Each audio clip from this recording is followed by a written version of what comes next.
So before I start this post, I will say that I was very young, but my mother recalls the experience quite clearly. I'm not really into cryptozoology at all, but I'm curious if this is a common sighting, or what exactly my mother, father, and I experienced. This is along Route 66, going from Texas into New Mexico. We were heading to my great-grandfather's funeral back in 2005, in the middle of the summer, and I was 10 at the time. The sun was starting to set, and I remember us talking. I'm eating a Happy Meal they bought me at the time, and we were just swapping stories and having a good time. They made me this little cubby-like area in the trunk for me to lay down in, color, etc. But most of the trip was spent by looking out the window, watching things pass by. While my parents were talking and the radio was on, I was just watching the world pass by. But I remember very clearly seeing a man standing and staring at cars. He wore a black trench coat, bowler or perhaps a top hat, a black beard. But the part I remember the most vividly was the bright, glowing red eyes. I pointed it out to my mum, who was distracted at the time, having not seen it. Well, a couple of hours go by, and I'm still looking out the window. I made a little game for myself to see if I could count how many birds I could spot along the way, and the sun was starting to set. Next thing I know, I see the same dude just ahead of us. But because of the dark, the eyes were a lot more intense. My mum got a little concerned about it and told my dad to speed up. Eventually, fatigue set in, and we found a rest stop.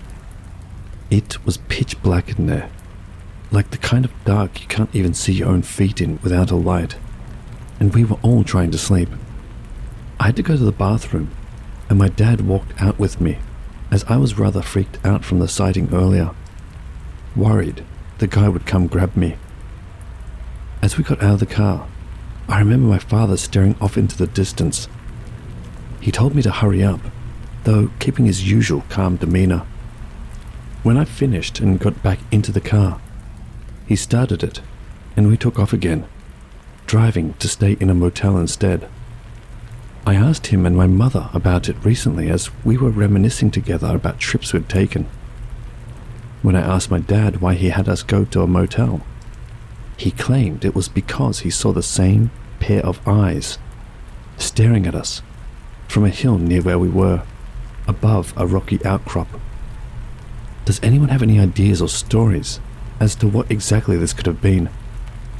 I remember the eyes so vividly, it's burned into my mind, as well as him being out in the desert heat with a heavy trench coat, and I'm not sure. My dad swears it was the devil. My mum thinks it was a chupacabra of some sorts. I myself am not sure. Any thoughts would be appreciated. As I said, this was over 19 years ago, and I haven't seen anything since, as I live far away from Route 66 now.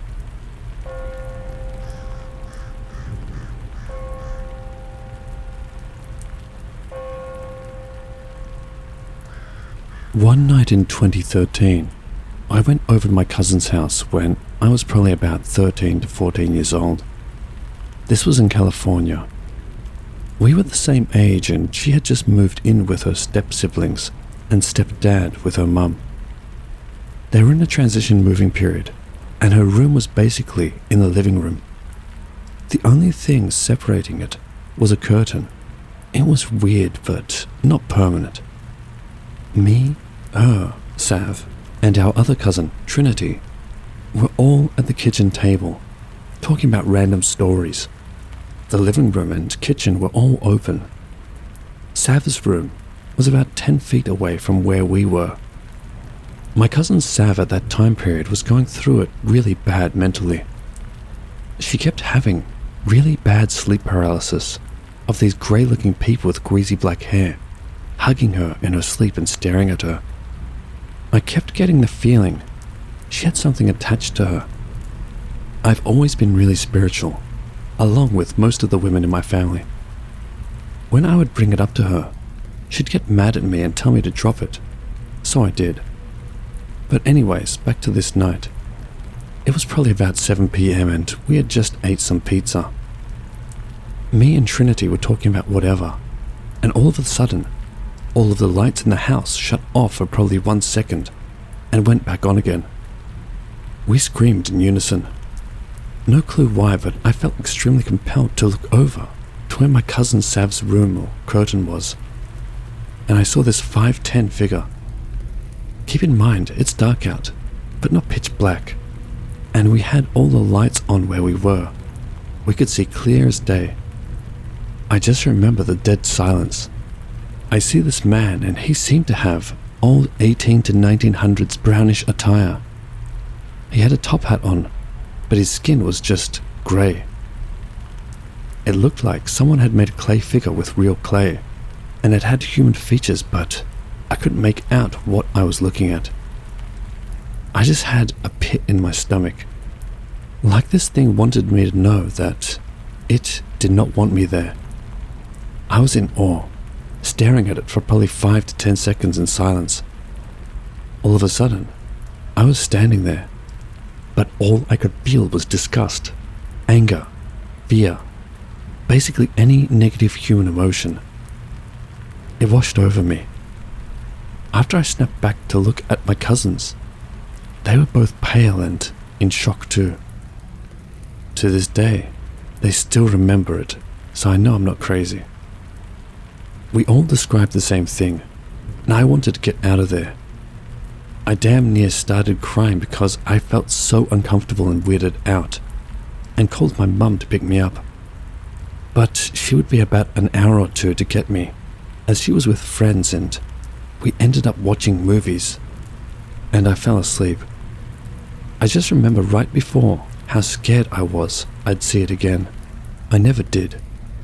Years later, I met my boyfriend whose parents described seeing a clay-textured humanoid, all grey skin, and it was the same icky feeling.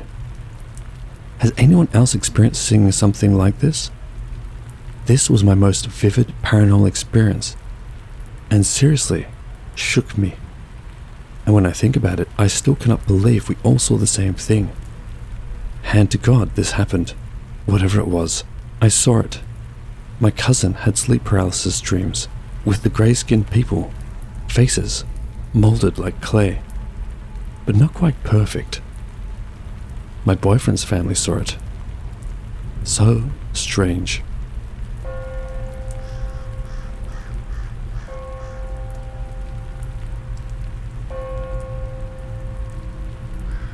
It was the 3rd day of February, 2012, in the Brazilian state of Rio Grande.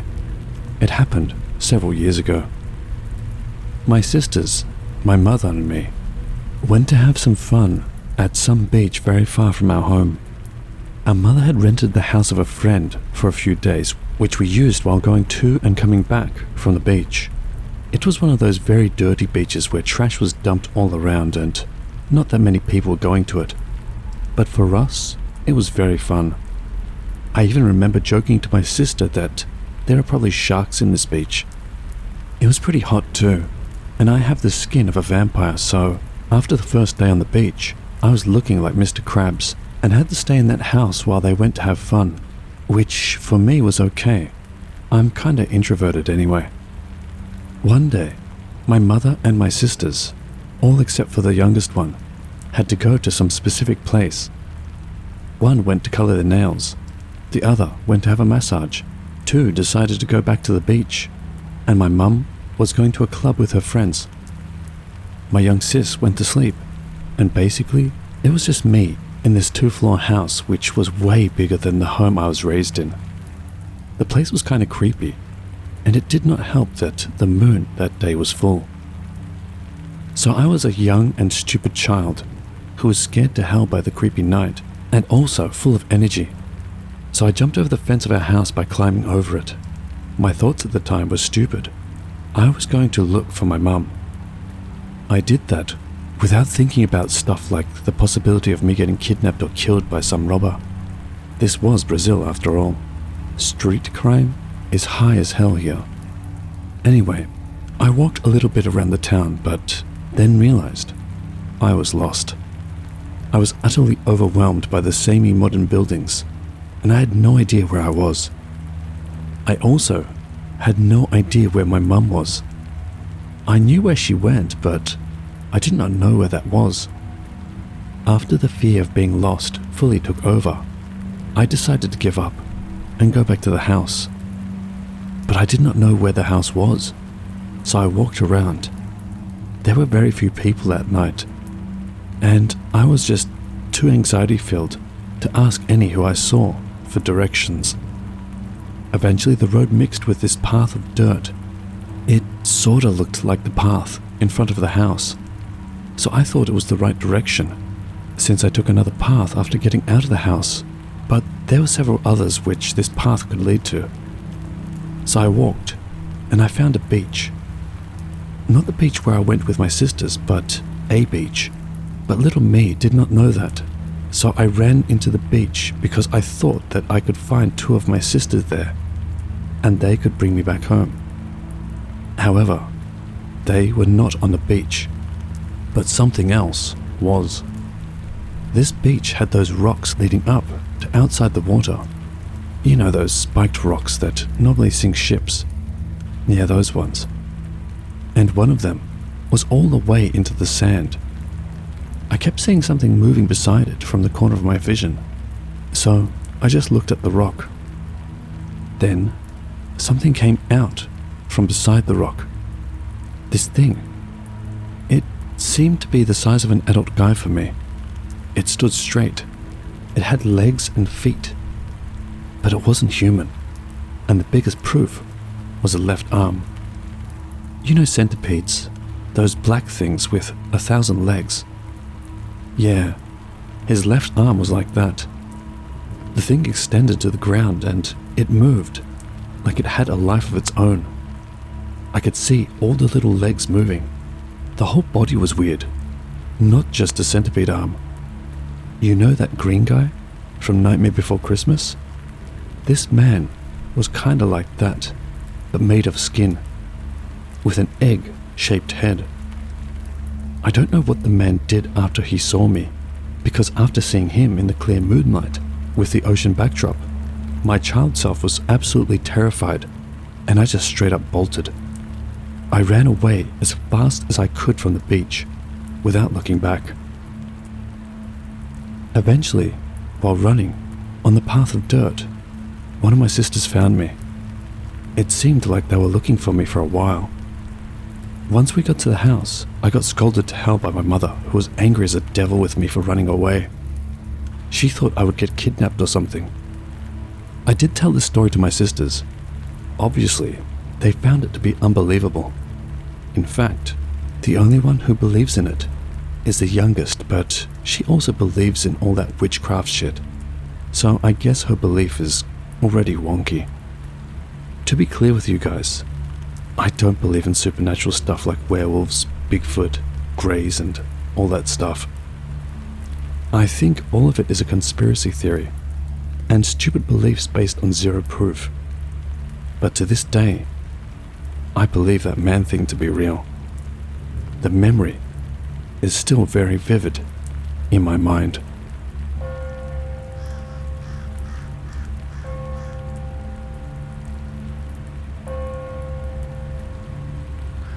So when I was younger, I went to a summer camp on Wabamun Lake in Alberta, Canada. It's in the middle of the woods.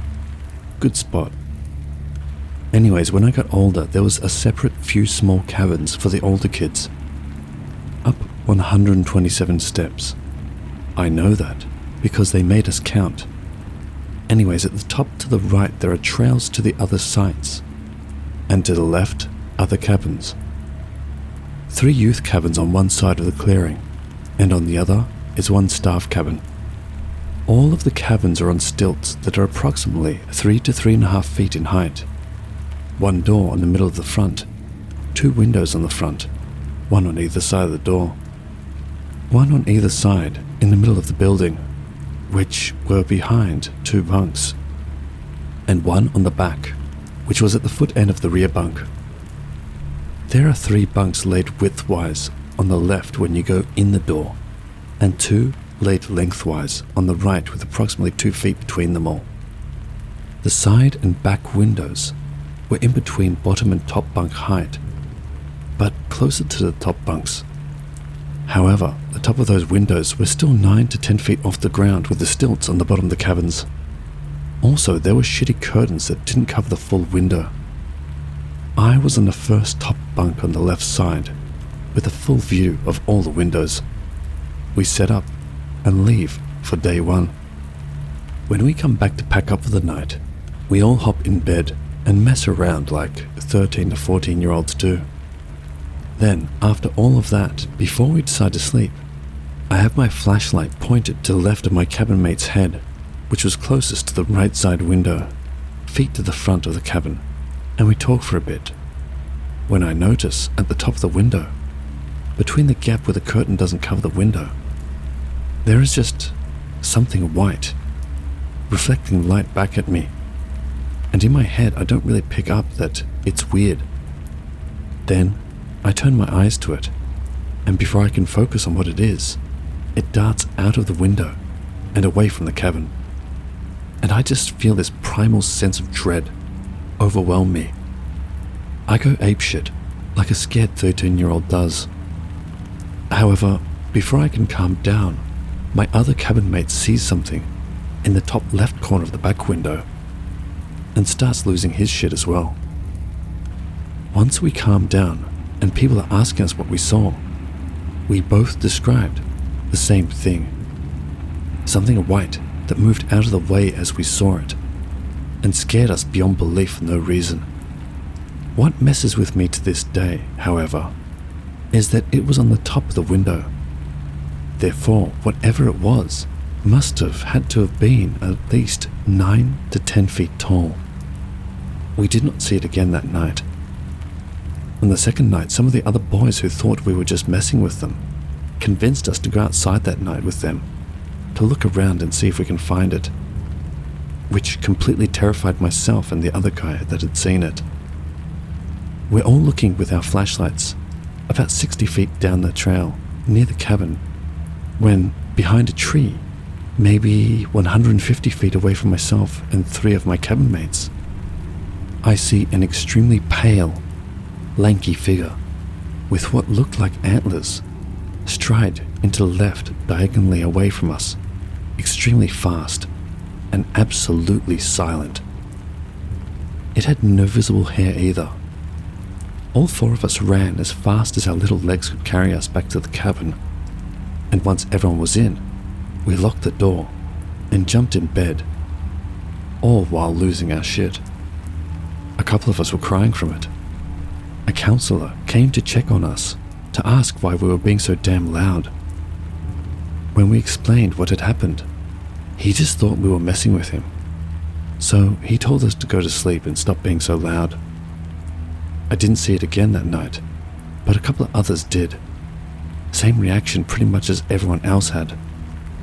Nothing on the 3rd day, but on the 4th night, we heard screaming in the woods about a half hour after myself and the guy in the bunk beside me on the left saw it in the right side window at the same time. Nobody moved or went to check. We heard our counselor leave his cabin and look around for us with his flashlight for 2 minutes, and after he came to our cabin and looked inside. When he noticed that we were all inside and awake, the speed of the way his face went from anger to terror was almost instant. He just said, "Lock the door," before sprinting to his cabin and doing the same. The next morning we noticed scratches on the door of our cabin and his, which is strange because I didn't sleep for longer than maybe 2 hours that night, if that. Okay, so does that sound like anything to you guys? I've tried so hard to find an explanation to what this could have been, like a fleshgate or skinwalker, wendigo. I'm in Alberta, so I don't think it could have been a Fresno nightcrawler. Also, because when I saw it, it had arms, and Fresno nightcrawlers don't have arms.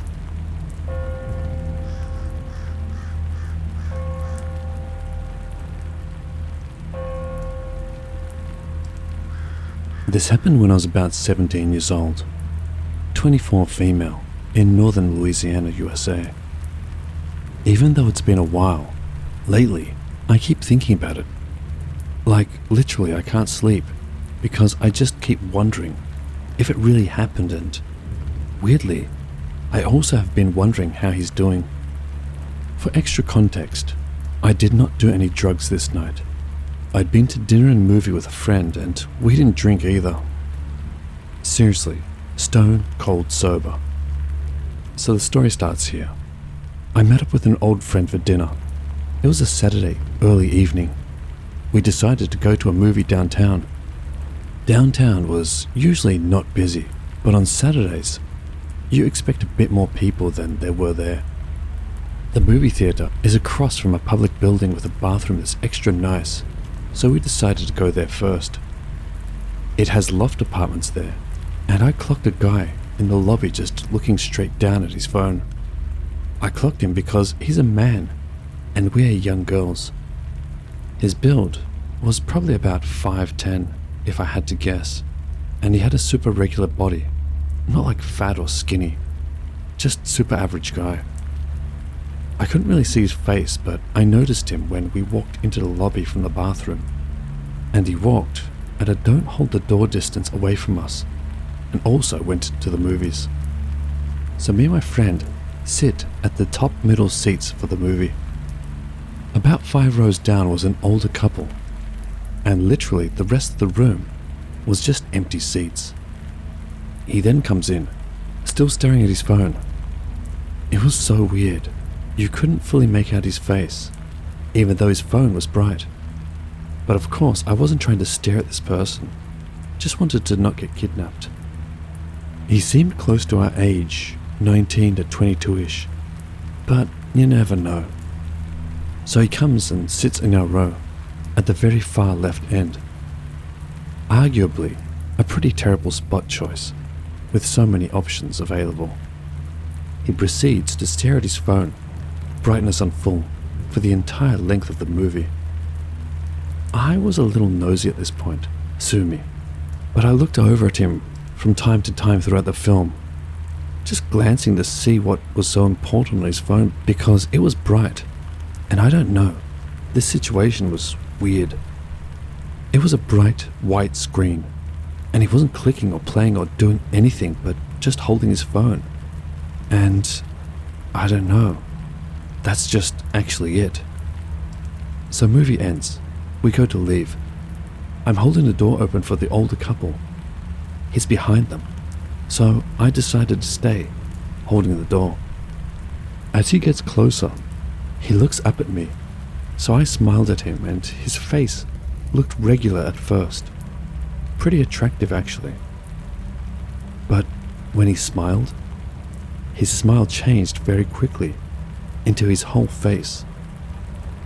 Like, it was such a huge smile. It did not feel real at all. Not like a creepy movie way, or someone with a big mouth, but not like a human. And his eyes flashed. I don't know, but they were just different.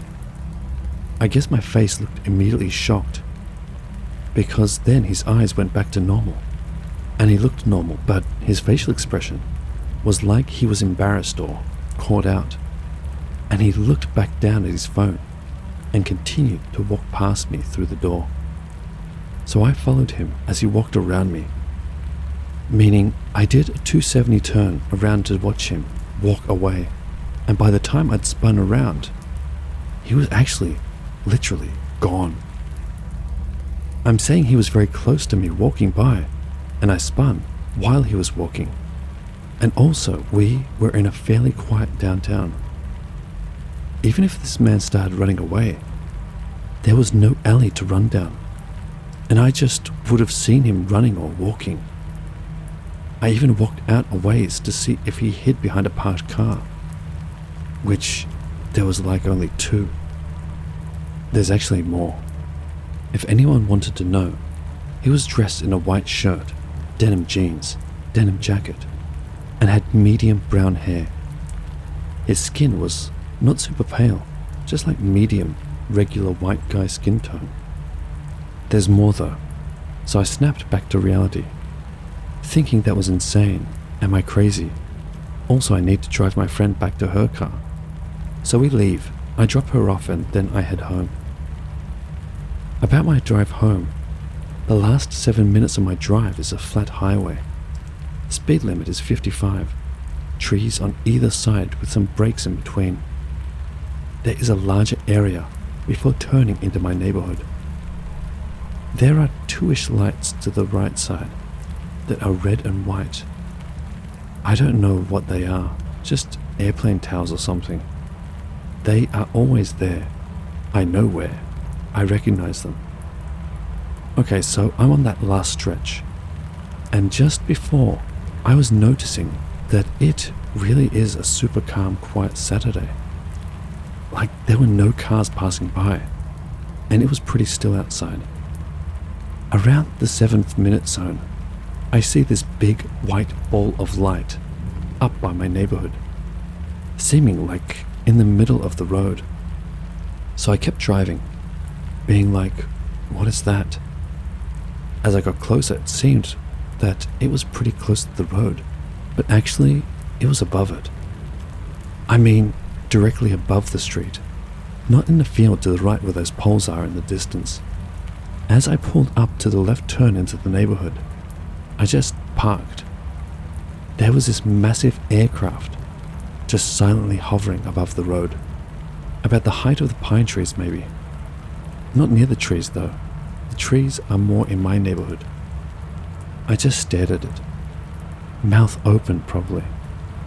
I could only see the undercarriage of it, and it looked like an isosceles triangle, and seemed to have sheet metal panel looking things. I'd have to imagine that's not what it was, but that's what it looked like, with little dots where I imagined bolts to be. It felt like he was in it.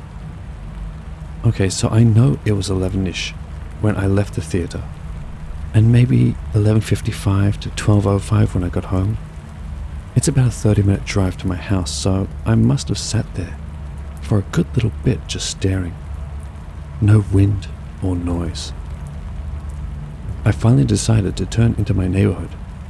It moved to the left of my neighborhood and stayed just outside of the tree line.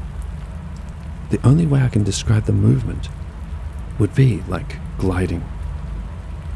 Once at the tree line, it just moved slowly, like it was just wanting to watch me drive the rest of the way home, or some particular interest. Actually, when I got home, I got out of my car and looked through the trees. I can see the white and red towers that are always there, and then this white light right where it was, by the tree line before I went too deep into the neighborhood. It stayed there. I finally went inside around 12:15, and I just ran to my parents and was like, what type of plane can make no wind or sound that might do testing here? Like, we literally started Googling. Couldn't figure it out. Went to bed. Felt like I was being watched all night and for several days after that. Checked the next night, and there was no light, except the ones that are always there. And every so often since then, I've thought of him. I feel bad if I hurt him by the reaction on my face. Anyway, any info about this, or other similar encounters, is much appreciated. I don't know what I'm trying to do, but I just can't sleep, because I keep wondering if I'm insane, if it really happened. It feels like I'm supposed to not remember it, or maybe it's just starting to fade. But I have doubts until I run through the story again, and I'm just like, no, I saw it. It was wild, you know? Anyway, thank you. If you listen this far, I appreciate you. And again, any info is helpful. Thanks.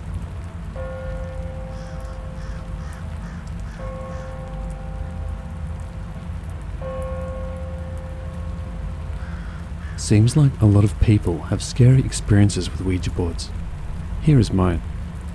Back on Halloween night, 2019, I was at a party with my friend Alex and a couple of his friends. We were all having a good time jamming out to spooky Halloween music. We had all been partying pretty good, and some of us were getting tired, but we wanted to play a board or card game or something to end the night with.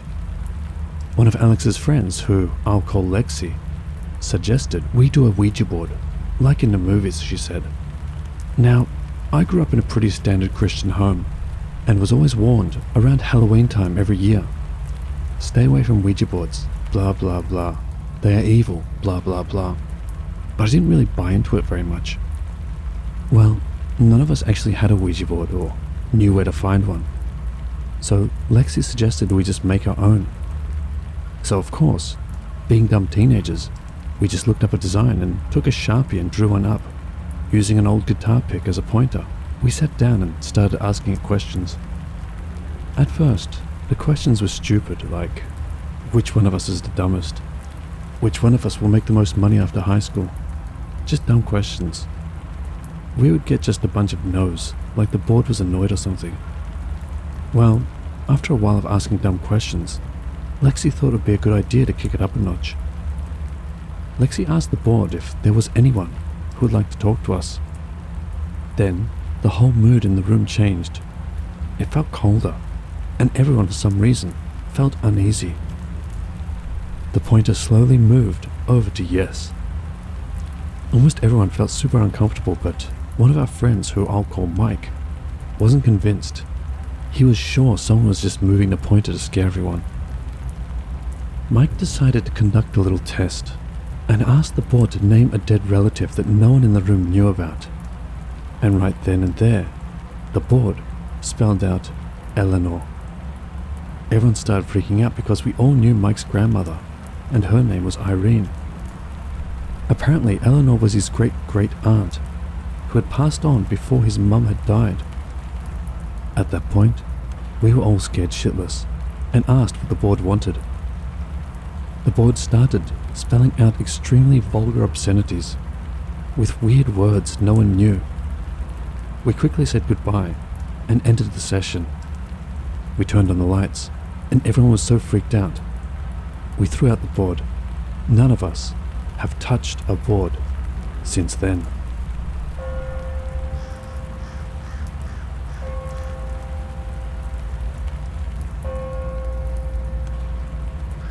I'm reaching out because I don't know where else to turn.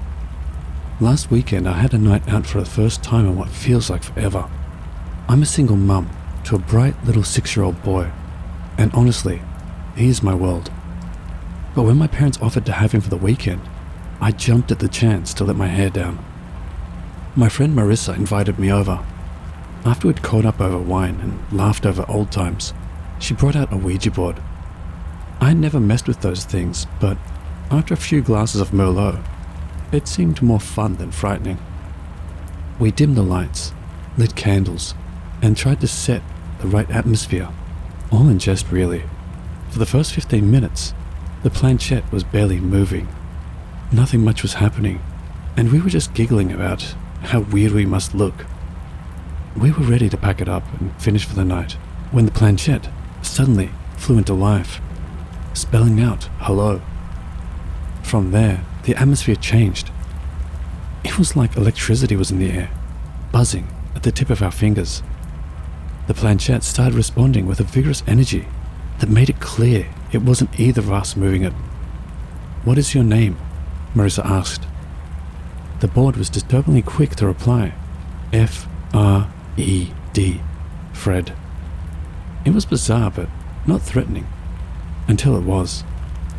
After a few more innocent enough back and forth exchanges, the air shifted, and it wasn't just the wine that made my head spin. The candles started flickering out one by one, with no draft to explain it. The room got colder. The hairs on my arms stood on end, and I could sense, no, I could hear whispers. They were indistinct, impossible to make out, and they seemed to be circling all around me. Marissa and I shared a look of sheer panic, and we both knew we had to end the session. We pushed the planchette towards goodbye, but it slid to no. Again and again, no. My heart was jackhammering in my chest. It took all of our will to finally drag it across to goodbye. We didn't even blow out the remaining candles.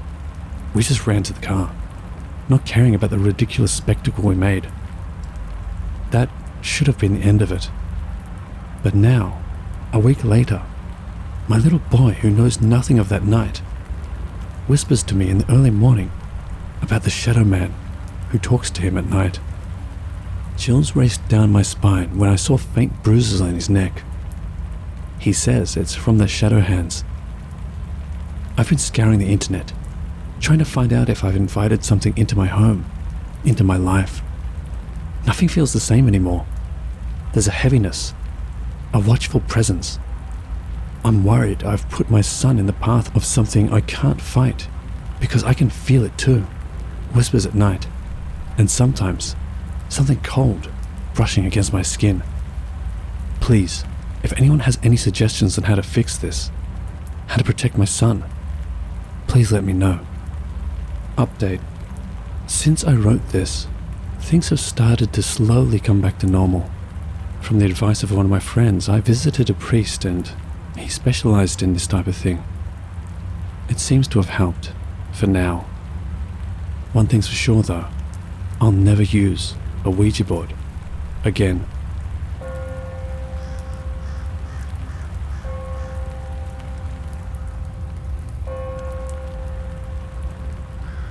This all started a few years ago when I was deployed to Okinawa, Japan, with the Marines.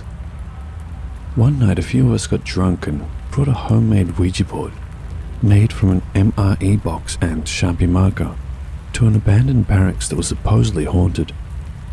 All of the junior Marines decided to ask questions like, will I see combat, or will my girlfriend marry me? I decided to ask who we were talking to. The answer I received was ZD. We promised that we would talk to him the following Sunday. It never happened. The only thing I can think of to this day is that it was someone who died in the Battle of Okinawa in World War II. Nonetheless, I came home a few months later, and that's when weird things started happening. I'm not a superstitious man, however, my wife is. The first thing I personally started noticing was that my eyes would inadvertently start looking up at the top of the stairs. Then my dogs, when seated on the couch downstairs, would start barking fiercely at the top and middle of the stairs. This is when one of my junior Marines came into play.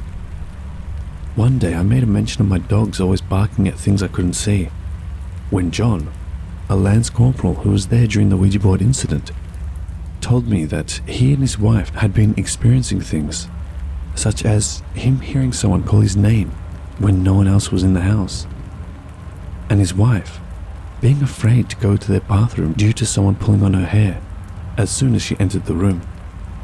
My wife started talking about a malevolent presence she felt in her house as soon as it started becoming more present. She called me, crying one day, stating that something dark and malevolent had woken her up and been very close to her face. I went to work around 5 that day. This presence affected our marriage significantly when I told her that I did a Ouija board session. She told me I summoned something or someone I wasn't supposed to. My marriage deteriorated the next few months to the point where we slept in different rooms. Apparently the thing told my wife I won right outside of my house. That was 3 months ago. My wife and I reconnected when I went to a different job school, and we were separated and realized that we indeed were the only ones for each other. She told me that she saw the thing again when she had taken a picture of herself and it was behind her. Since then, we have moved and have not felt the thing. That was until tonight when I started typing this. I had the notion that it stopped following us until about the 3rd paragraph, when my browser shut down.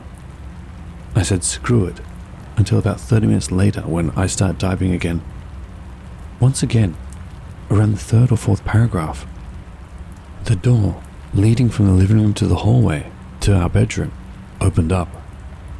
I'm posting this story just to find out what I can do and if it was truly My fault.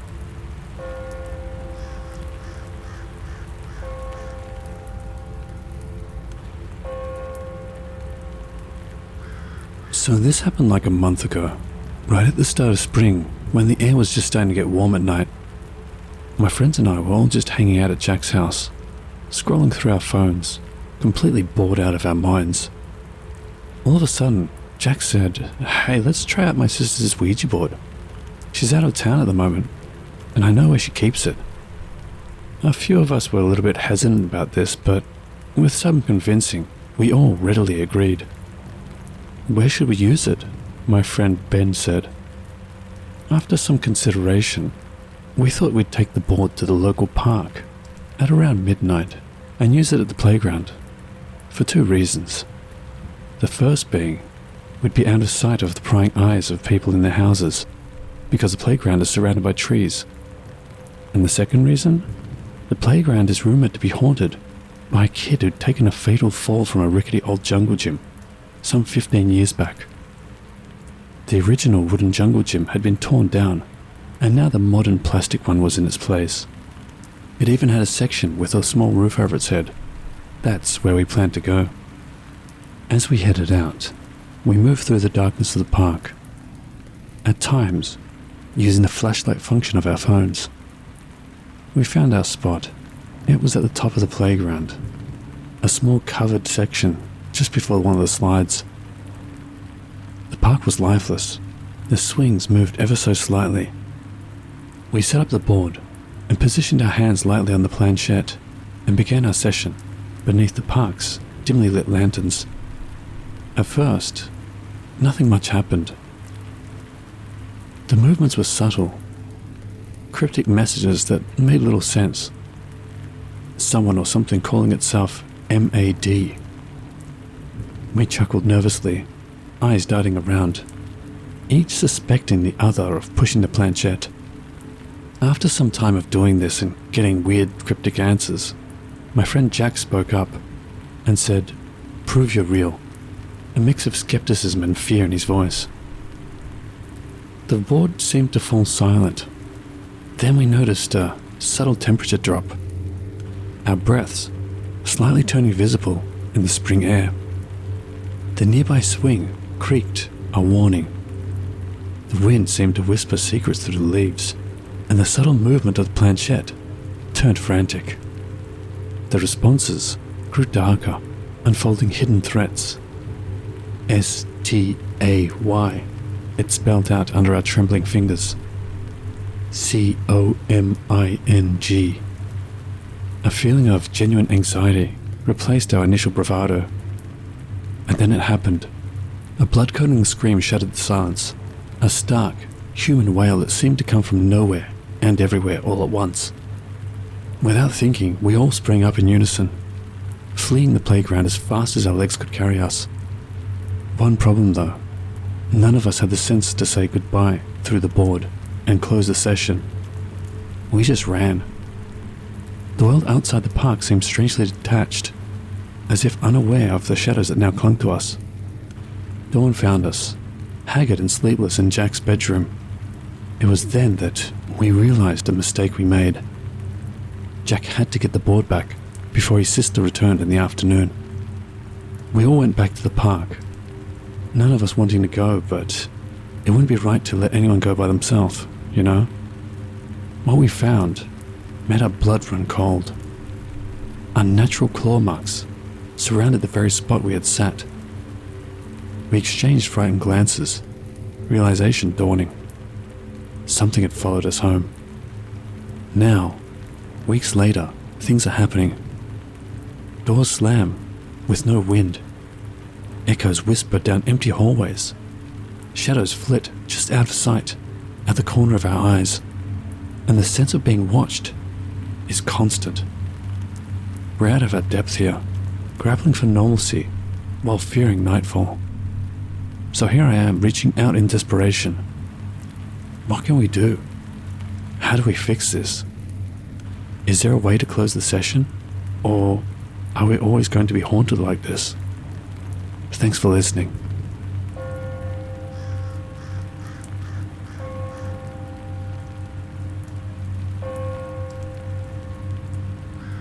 COVID-19 has killed too many people this year, but my friend's father was not one of them. He died from a heart attack. The funeral rites of Hinduism are long, to make sure the soul's attachments to this material plane are completely removed. Part of this is to make sure that any chance of the soul being left in limbo to haunt the living is minimized. My friend, distraught and in grief, collapsed at the funeral. Her relationship with her father was one of those loving father-daughter relationships, immortalized in Hallmark cards, memes, etc. Fast forward 4 months to a few weeks ago. I was on a video call with her explaining a paranormal incident that happened to me during a Zoom call, and out of the blue, she said she wanted to do a Ouija board session to contact her father. I said that this was a very bad idea.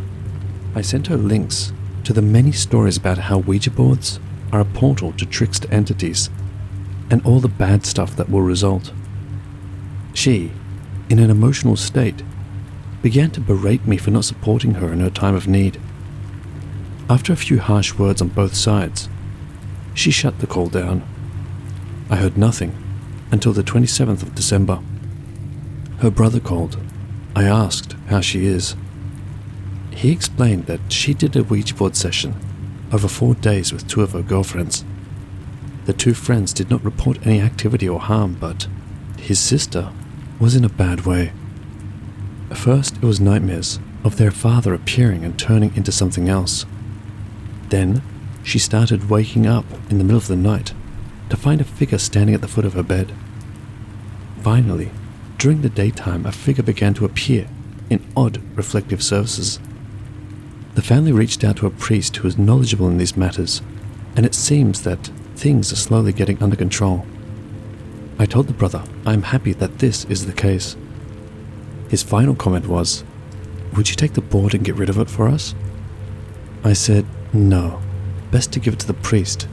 He would be able to handle it." I clicked the video call off without saying goodbye. Reason?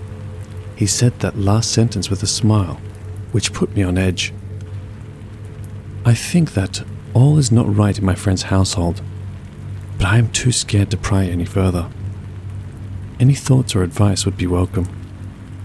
Update, 31st December 2020. The priest came back to me. All Hindu priests have a confidentiality protocol, so all he could tell me was, "Your friend is better. Her brother is not. He is the one I am working with now. You need to stay completely away.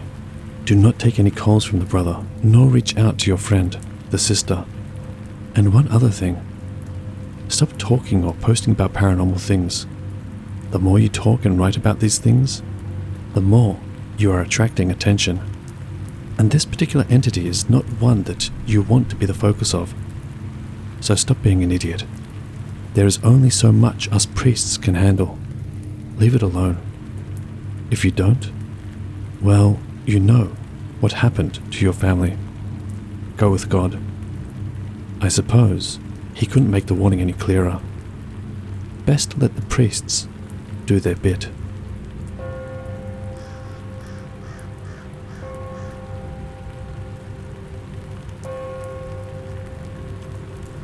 I never thought I'd be sharing this, but maybe it's time. Maybe someone out there can pull some sense out of it, when I couldn't. Back in 81, I was a different woman. Braver, maybe. Foolish, definitely. It was the summer, and the nights were as hot as the days were long. We were a close-knit group of friends, 4 of us, all mothers living on the same block. Elaine was the adventurous one, and in her attic, we found it. An old Ouija board from who knows when. We chuckled at it, played at being scared. But what did we know? We tried it one night after the kids were down, thinking nothing of it. You know, just a bit of fun. We set it up in Elaine's living room, the windows open to the night's breeze, trying to ignore how it carried the scent of Elaine's wilted gardenias. At first, nothing happened. We asked dumb questions, laughed nervously. But then, the air went still. The planchette moved with a purpose that had none of our fingerprints on it, just skidding across the board like it was being pulled by magnets. "Who are you?" we asked it. The planchette spelled out, "Find me." We thought it was a game, a trick, one of us pushing it, for sure. But nobody confessed. Elaine, always one for theatrics, poured on the drama. She asked where we could find them. "Look," was all it said before the thing went mad, zipping to every corner of the board like it was possessed. Elaine laughed until she cried. Or maybe she cried until she laughed. It was hard to tell which. That should have been our cue to stop, but we didn't. And that's when the things I can't explain happened. A picture frame fell face down, no one near it. The temperature dropped until we could see our breath in front of us. It scared us enough to say goodbye, but that wasn't the end. No, the real end came after. Elaine changed, stopped laughing, stopped coming out for coffee on the porch. She looked hollowed out, like whatever we found in the board had found something in her. She just whispered to herself, fingers twitching like they were longing to move something unseen. It's been years now, and she's not gotten better. Doctors say it's mental illness, but I saw her before and after the board, and I've never touched one since. If anyone knows what we did, if you've heard of anything like this, help me, help her, because something touched our lives that night in 81, and I fear it never let go.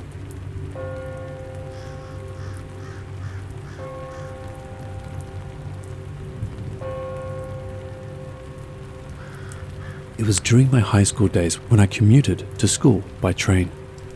One day when the train arrived and I was getting on, a friend of mine who was going to school with me slipped in the gap between the train and the platform. There wasn't much distance between her and the train, and it stopped at her thighs. The conductor noticed, and instead of taking off, my friends and the people around us pulled her up. At that moment, I knelt down and peered into the gap between the train and the platform to check the condition of her legs. Something was wrapped around her ankle and covered in blood, dripping down her thighs and knees. I couldn't make out what was going on, so I strained my eyes to take a closer look. To my horror, I realized that an adult hand was holding her ankle, although it was unnaturally small, like a doll's. As I stared at it, the hand suddenly moved away and disappeared. All she said was that her foot slipped, so I think she was probably the only one who noticed it.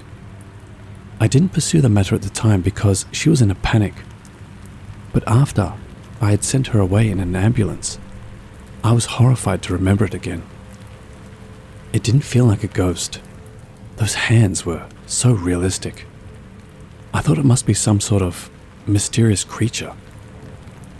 This happened at a deserted station in the Tohoku countryside.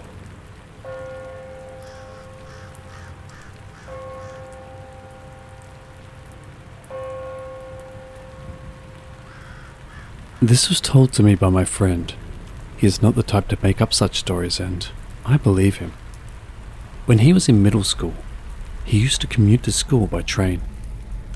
One summer day, he accidentally dozed off on the train and woke up just in time to hurriedly get off at a deserted, unmanned station in the mountains. When he checked the timetable, he realized there wouldn't be another train heading in his direction for about an hour. I got off too quickly. If I had been more awake, I could have gotten off at the station with the shop and bought bread and juice, he grumbled as he made his way to the bench at the back of the platform. To his surprise, there were already some passengers sitting there. It was unusual to see so many people in such a remote area. As he approached them, his steps suddenly stopped. All of the people sitting on the bench were mannequins. Who put them there? He quickly turned his heel and headed to the other side of the platform. He felt uneasy approaching the mannequins and didn't want to meet the person who had placed them there. He said he felt extremely restless until the next train arrived.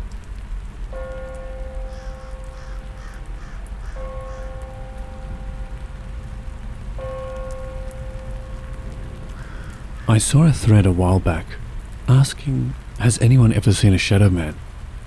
I've seen one myself, so I'll write about my experience here. The shadow man I saw was a little different. The person I saw was on the platform of the station, on the tracks. I couldn't tell if it was a man or a woman. It wasn't pitch black, but a dark shadow, missing from below the knees, and a part of its head that touched its face had been gouged out. I thought it was abnormal, but at the time, I didn't have the time to process it.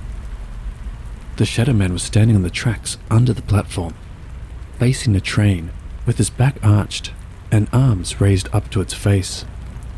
I was standing there, unsure of what to do, with my palms slightly bent and facing outward.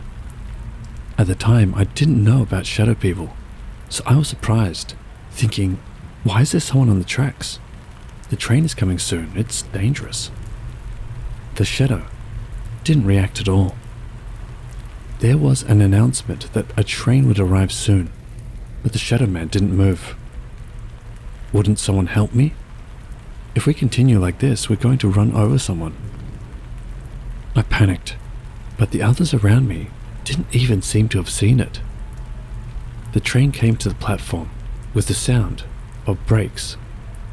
I instinctively covered my eyes, thinking, it's going to run you over. But I couldn't help but scream. I thought it was a mistake. But when I looked over, the shadow man was still standing there.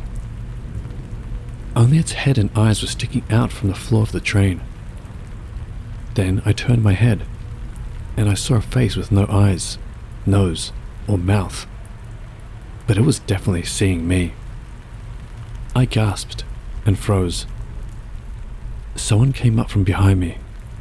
I bumped into the train and was told, if you're not going to get on, please leave. I turned around and apologized. I'm sorry, and faced the train again. But the doors were just about to close. The train departed with an announcement. That shadow man was gone. Just before the door closed, I saw that shadow clinging to one passenger's leg. I still wonder, what happened to that passenger?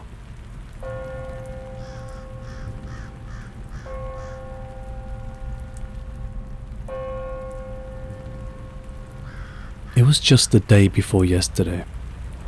That day, I was late because I had to attend a talk with my seminar professor, so I took the last train home. Since my house was in the countryside and it was the last train, there was no one else in the car except me.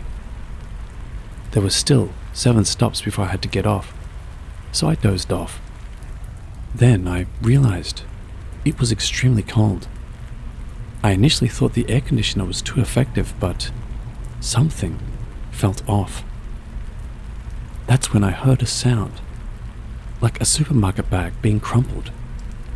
The noise was coming from overhead, and when I looked up, I saw someone lying on the net rack where I put my luggage. I was sitting in the booster seat right next to the entrance. The person was lying on the rack, directly above the booster seat across from me, grinning widely. His hair was messy, his face had an earthy, purplish color, and his skin was cracked, making it hard to tell if he was male or female, young or old. The crunching sound was his breathing mixed with it. His eyes weren't on me, but he was busy moving around. Instinctively, I felt I shouldn't make eye contact with him, but I couldn't look away. For some reason, I'd completely forgotten how to move my eyes. Even if I wanted to run away, the only way to escape was to pass by him. I was already panicking. He continued, making inaudible words and rolling his yellowed eyes. Just when I was about to reach my mental limit, I arrived at the station. I jumped out of the train, as if rolling out. But out of the corner of my eye, I saw him, looking at me. I had to walk 2 stations home, but I couldn't stand being in the same space as him.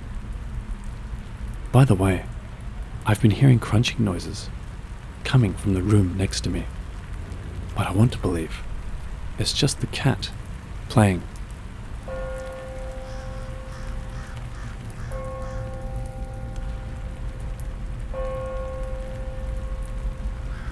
Maybe it's not too scary, but this happened a long time ago. We were planning to go out for drinks with my girlfriend's friend and her girlfriend's girlfriend. Her friend's girlfriend had just finished work and was on the train, heading to the local station where we were. I considered going into a store first, but with about 15 minutes until her train arrived, I decided to wait in front of the station. My friend headed towards the ticket gate to check the train timetable. I was sitting on the fence next to the railroad crossing, smoking a cigarette. The location was along a certain private railway line in Osaka. Despite being called Osaka, it was in the countryside, on the outskirts, so it was a very poor and shabby station, with few passers-by at night. That particular night was clear, with a bright moon and no wind at all. Because there was no wind, the cigarette smoke rose straight up like a stick. I was sitting there, staring blankly at the smoke coming from the tip of my cigarette, when suddenly, the straight smoke curved into a dogleg shape. Feeling uneasy, I casually looked to my left.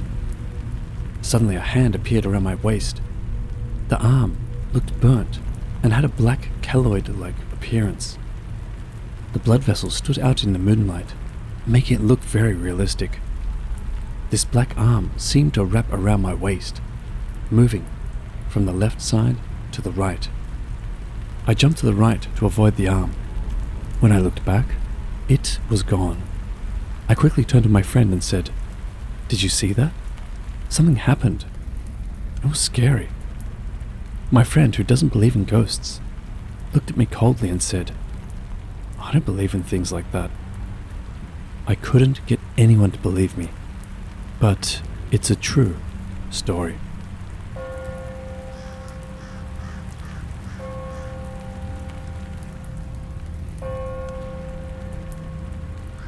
Something happened recently at a coffee shop.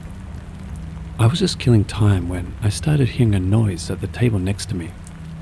A crunching sound. At first, I didn't pay much attention and continued reading my book.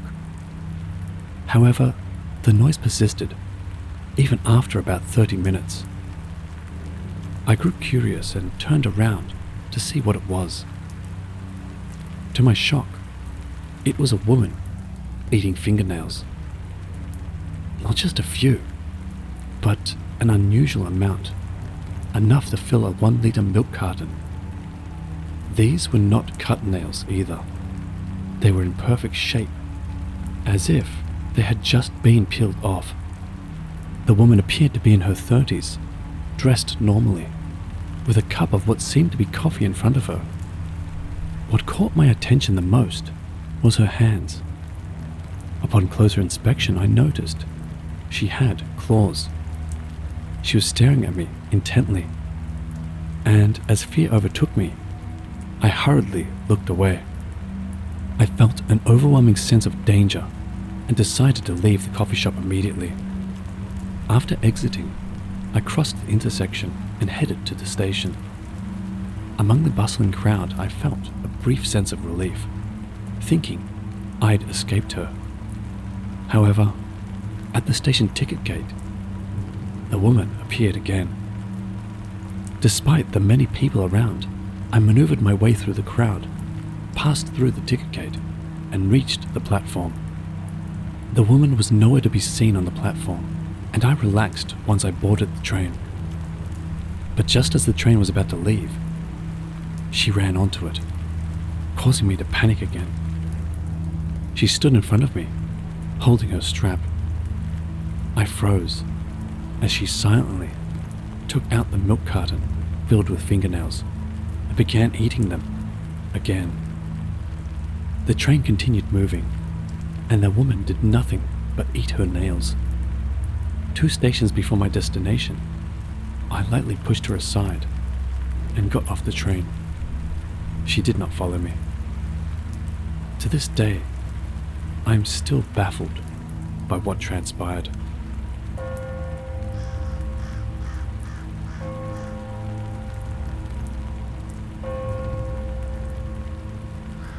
This is something I have actually witnessed before.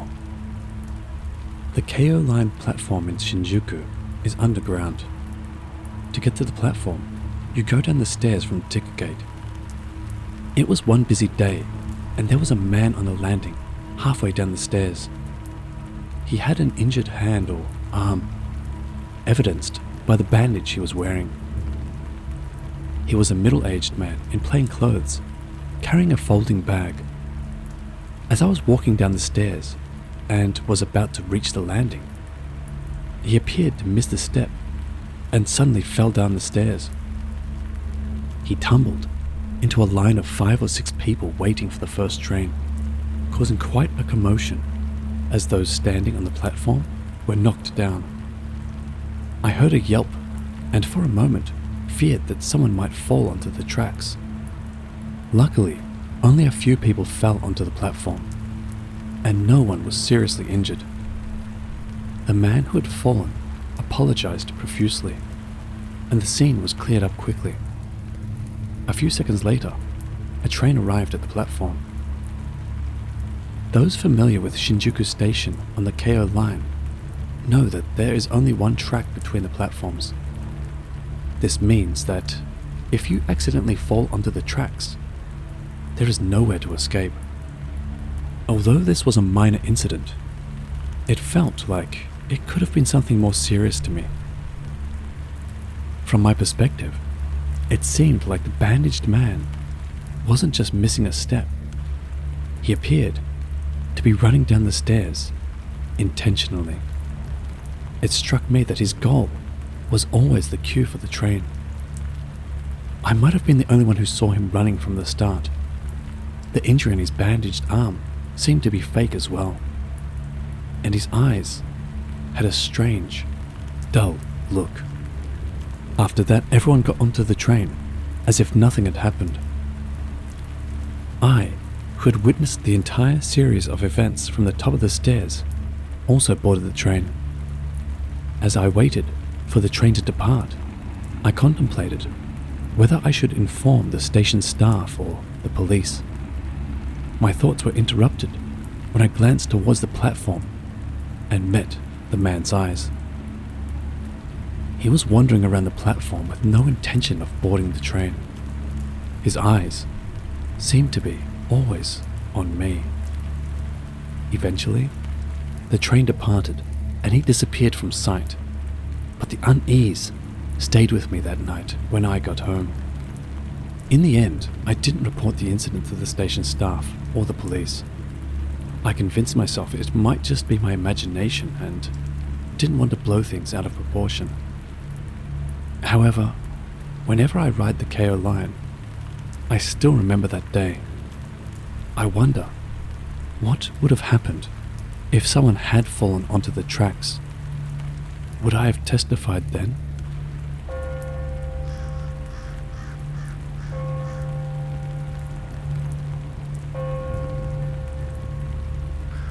My friend was trying to get on the train when he slipped in the gap between the train and the platform. I quickly called for a station staff member to pull him out. But suddenly, my friend glared at me. It was a look filled with a level of anger I couldn't imagine from someone who usually just messes around.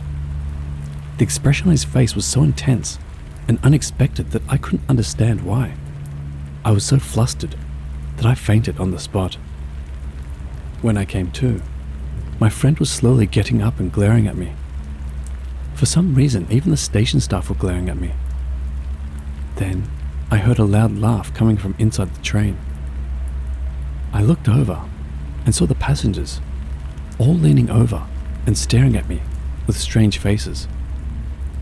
What is this? Some kind of theatre company? I trembled with fear and put on a bit of bravado. But there was no reaction. Everyone there just silently glared at me.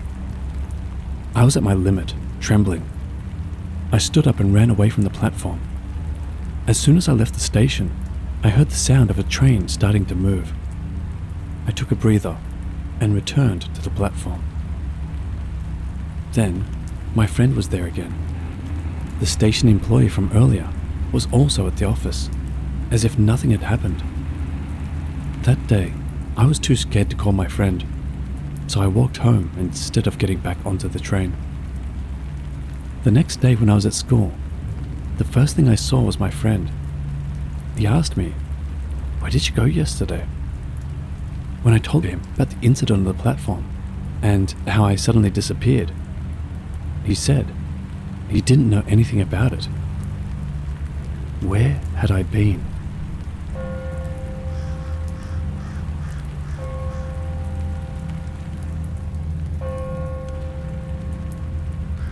On the day that this happened, I was at Shinjuku Station, waiting for a friend. It was around 1 o'clock in the afternoon. After waiting for a while, I received a call from my friend. "Where are you now?" And, "Sorry, I just got on the train in Kawasaki." I recall he said something along those lines. So he had just left Kawasaki, which meant it would be about 30 to 40 minutes before he arrived. While pondering how to kill time, I was about to hang up saying, "Well, come quickly." At that moment, I saw my friend at the station ticket gate. He was just kidding. If you're going to do that, I'm going to sneak up and surprise him, I thought. I approached him while still talking on the phone. That's when I noticed that the person in front of me didn't have a cell phone in his hand. But I was still talking to him on the phone. Did I mistake someone else for him? But as I got closer, the person noticed me and said something like, "Sorry I kept you waiting." Meanwhile, I was still talking to my friend on the phone. Feeling confused, I asked, "Who are you? What's going on?" That's when I snapped. The incoming call number and the voice on the phone were definitely my friend's. But there was no record of such a call on his cell phone. When I told my real friend about it later, he looked at me like I was crazy, saying, "What are you talking about?" Even the call history on my cell phone seemed to have been somehow planted. It was a strange and, honestly, terrifying event.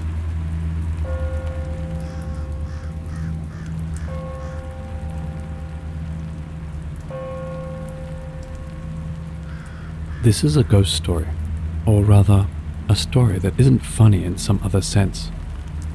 For the time being, there are no ghosts or anything like that. If you live in Tokyo, you probably know about the JR Chuo line. Accidents resulting in personal injury happen quite frequently there. Perhaps spirits are calling, but I think it's mostly because platforms are exposed to the trains these days. I use a certain station on the Chuo line for my daily commute, and at night, the station platform is often crowded with tired office workers and drunk people. That particular day, at the front of the line, was an old man, seemingly on his way home from work. He appeared heavily intoxicated, wandering aimlessly. Every so often, as if concerned about the approaching train, he would step over the white safety line and lean towards the tracks, peering down. Noticing this, I became increasingly anxious and prepared myself to pull him back in case of a real emergency. Eventually, the train approached with its distinctive vibration, and I focused intently on the old man's position. In the end, the old man was unharmed. In fact, it seemed like he sobered up instantly, because, unexpectedly, the woman next to me jumped in as well. Honestly, at that moment, rather than feeling confused or worried, all I could think was, that's it?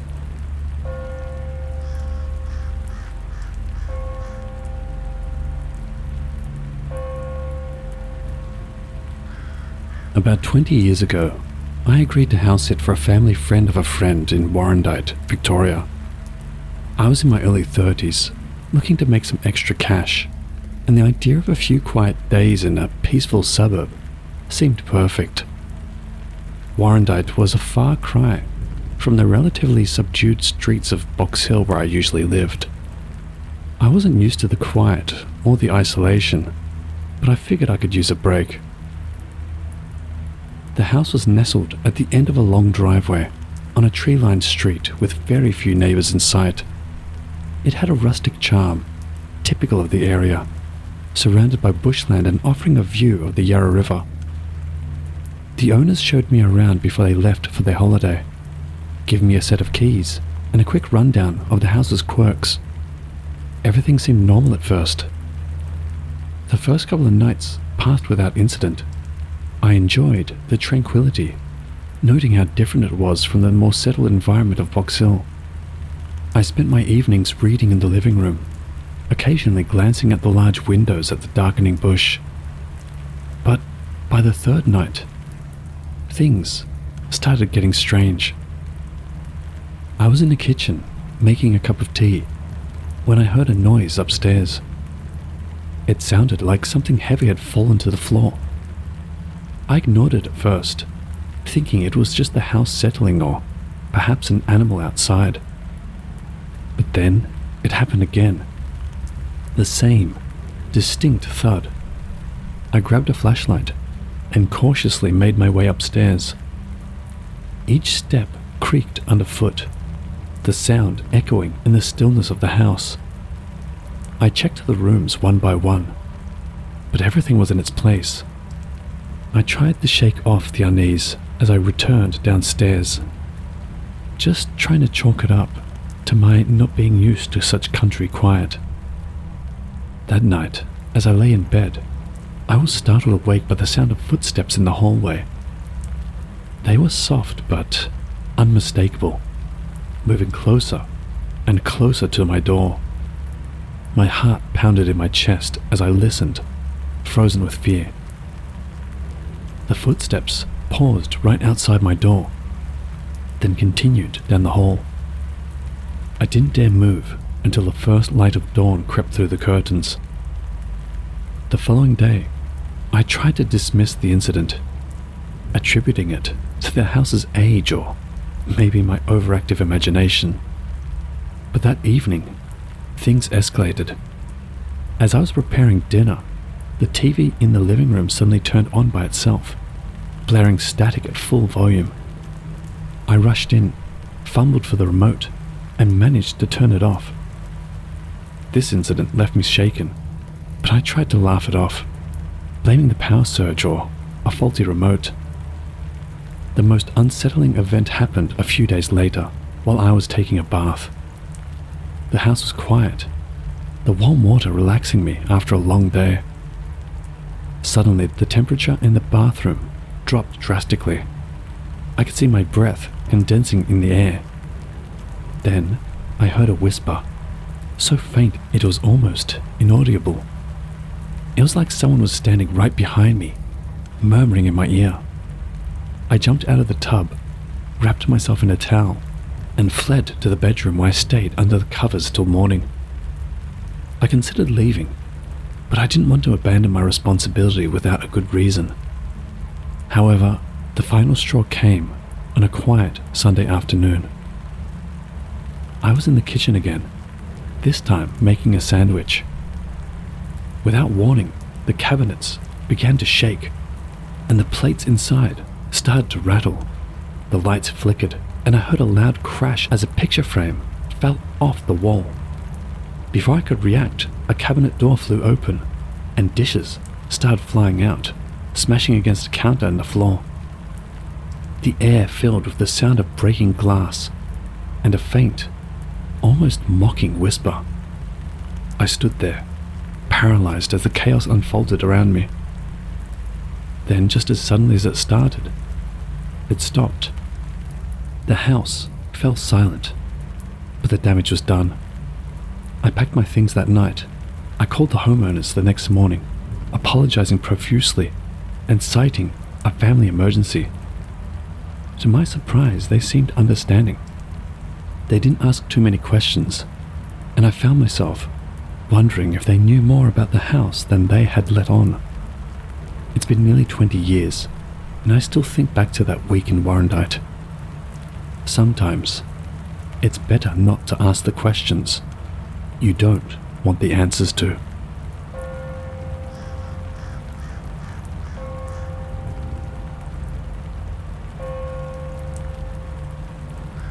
When I was a young boy living in Australia, I was a very light sleeper. Very sensitive too. If someone entered my room whilst I was asleep, they would wake me up, even if they were trying to be quiet. I would also somehow know whether it was my mum or dad or one of my two sisters. I mean, as soon as I woke up, I would know exactly which family member was in my room. Twice I was woken in the middle of the night, and my gift failed me.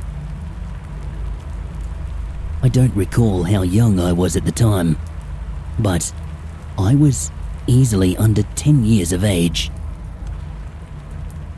The first time I woke up and opened my eyes, I was looking straight into the face of a figure leaning over me.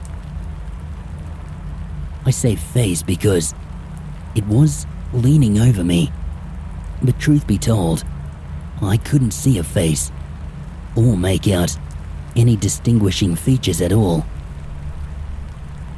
It was just a dark shape leaning over my bed. I do not believe it was my father, although he was a big man, and this figure leaning over me was large as well. It just didn't feel like my father. My reaction at finding a stranger leaning over me in the middle of the night was immediate and frantic. I grabbed my teddy bear, yanked the covers over my head, and I burrowed down to the foot of my bed. If it had been my father checking on me, I'd like to think he would have responded to this reaction by letting me know it was him and seeking to calm me down. But there was no such fatherly reassurances that night. I distinctly remember the next morning asking my mum if she or dad had come into my room to check on me. I know they used to do that, but it was never anything more than opening my door and peeking in, which would still wake me up. This was someone who had entered my room and been leaning over me with their face barely a foot or so from mine. And they hadn't been a family member. A year or two later, I'm unclear on my exact age at the time. I'm 38 now, so we're going back probably a good 30 years or so. This night, I was again awoken in the middle of the night. When I woke up, I could sense something standing at the foot of my bed, staring at me. Again, if either of my parents had been checking on me, they would have done nothing more than popped their head in the door. But this thing was standing at the foot of my bed, and it didn't feel right. Oddly enough, despite there being a street light right outside my bedroom window, and despite having excellent night vision, my room was pitch black and I couldn't see a thing. But I knew someone was there in the darkness. I could feel them, and it terrified me. I have since spoken with other people who have had visitors in the night. People I personally know and trust. And they've all been able to describe their visitor, their features, clothing, everything. They've also told me that while they were a little disturbed to wake up and find someone watching over them, that they also felt calm and at peace. Like somehow they knew their visitor meant them no harm. My midnight visitors were dark apparitions that scared me half to death. I was never harmed, but these were not peaceful experiences. Not at all.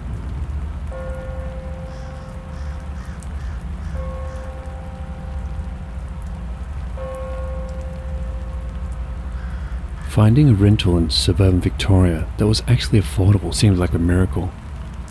My two housemates and I, all in our early 20s and juggling part-time jobs with the university, couldn't believe our luck when we found a charming house at the end of a quiet cul-de-sac.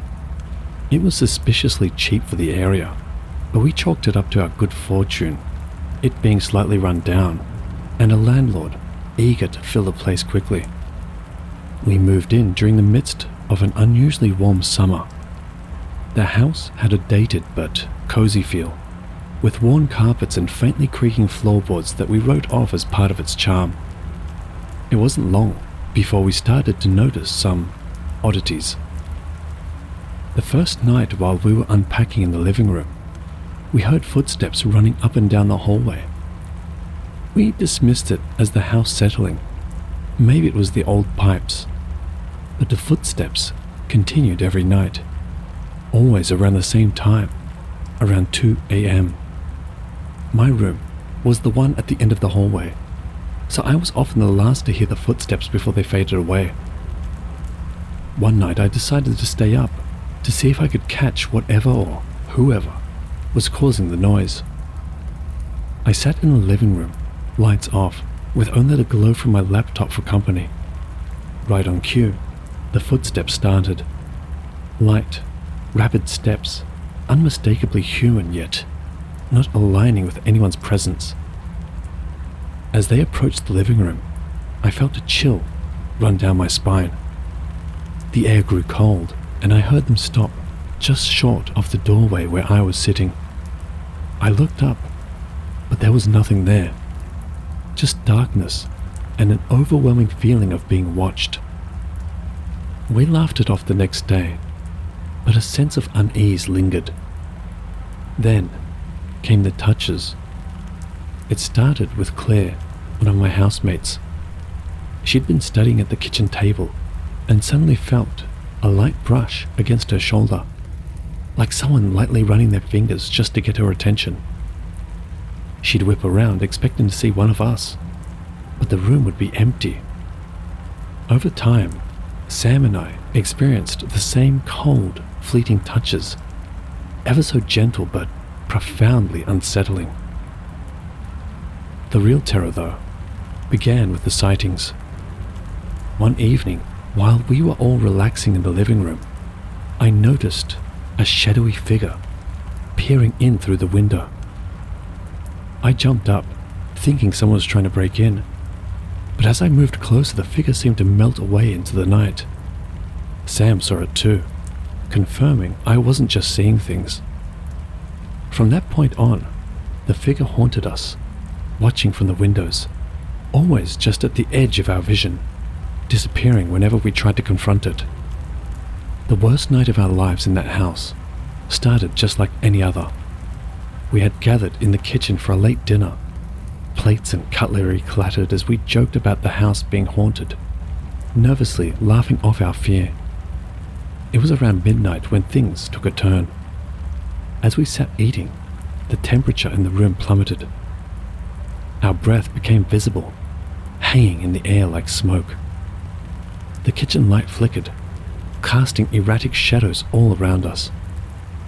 Then, without warning, the pantry door flew open, and various canned goods and packages of dried food began to hurl themselves off the shelves.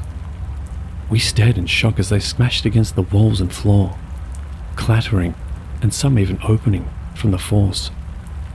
Amid the chaos, a high-pitched, blood-curdling shriek filled the air, echoing throughout the house, like something from the depths of a nightmare. We bolted from the kitchen, only to find the hallway blocked by that same shadowy figure. It loomed larger than ever, a dark mass with indistinct features, but a very real presence. The air felt thick with hatred and malice radiating from us, so much so that it was almost tangible. We hesitated for a second that felt like an eternity, then bolted for the back door, leaving behind everything but our need to escape. We never spent another night in that house. We called the landlord the next morning, demanding an immediate termination of our lease. Surprisingly, or perhaps not, they didn't argue. We managed to find temporary accommodation with friends and eventually secured a new place, away from that cul-de-sac and any lingering spirits. Only later did we find out that that house had a history. Previous tenants had also left suddenly, some saying the place was haunted, others describing similar experiences to our own. It wasn't something the landlord ever mentioned, and perhaps it wasn't something they believed or wanted to believe. Living there changed us. We grew quieter, more introspective. I find myself glancing over my shoulder a lot more, half expecting to see a shadow peering back at me, even in the safety of my new home.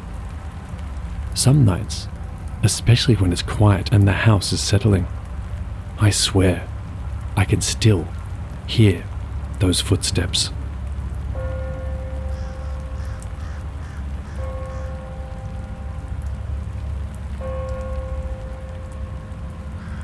My encounter took place at a farmhouse in Lamington National Park, Queensland, Australia.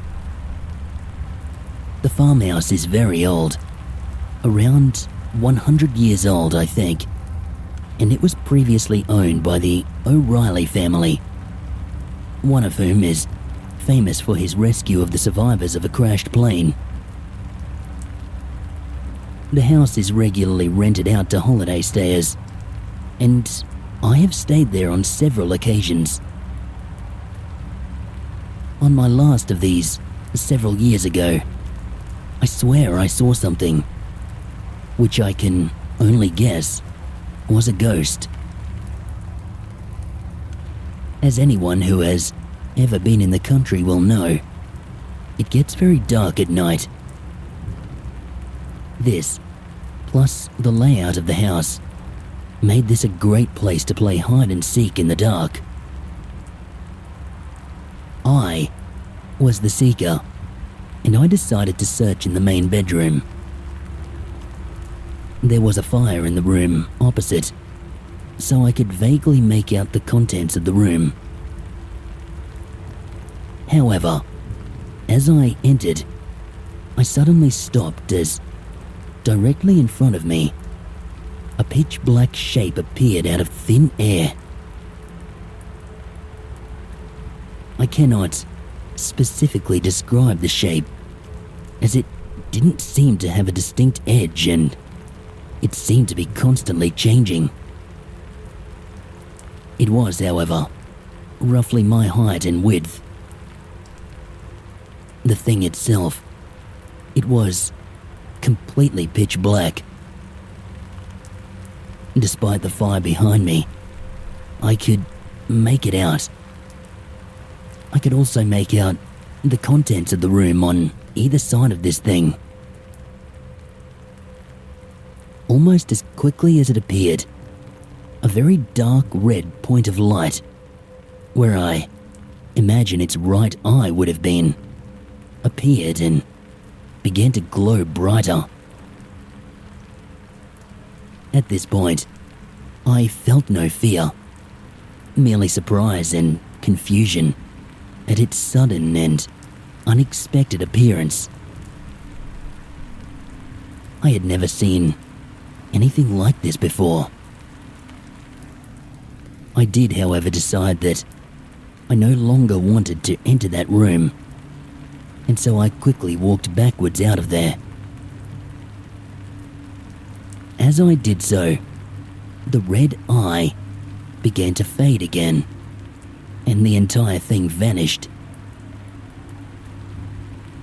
After having explored the rest of the house and finding all but one of the hiders, I decided that it was time to search the main bedroom again. This time, no strange shape challenged me, and I quickly found that the last hider was on top of the wardrobe. Thinking that what I had seen might have possibly been him, I asked if he had been there the entire game, to which he said he had. It was also obvious that there could have been no way for him to have gotten up or down off that wardrobe without making enough noise for me to hear him from anywhere else in the house. It is only a small house, but it is very cluttered and very rickety. The floor creaks at every step. I don't know what it is I saw that night, and I honestly have no interest in finding out. I just wanted to share my experience with others. It was strange, and it makes a great campfire story.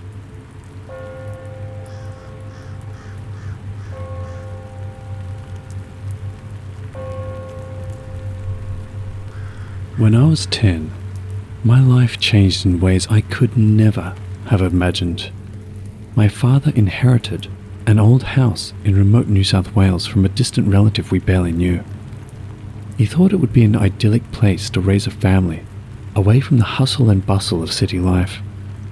Little did he know what awaited us. The house was nestled in the middle of nowhere, surrounded by dense bushland. It was the perfect picture of tranquility, at least during the day. The house itself had an eerie, antiquated charm, with creaking floorboards and dimly lit hallways that seemed to stretch on forever. My family consisted of my father, my mother, my older sister Lucy, and me. We moved in with excitement and a sense of adventure, unaware of the horrors that would unfold. The first few nights were uneventful. My father busied himself with repairs, my mother unpacked, and Lucy and I explored the property. On the fourth night, I had my first encounter. I was in my room, reading a book, when I felt a sudden chill. The room seemed darker than usual, and I had the unmistakable feeling of being watched. I looked up, and there, peering around the corner of the doorframe, was a figure. It was barely visible, like a shadow, but I could make out the shape of a head and shoulders. I froze, my heart pounding in my chest. The figure remained there for a few agonizing moments before disappearing. I convinced myself it was my imagination, despite the creeping fear that settled into my bones. Weeks passed, and odd things continued to happen, mostly to me. My toys would be moved around. My bed would occasionally shake in the middle of the night.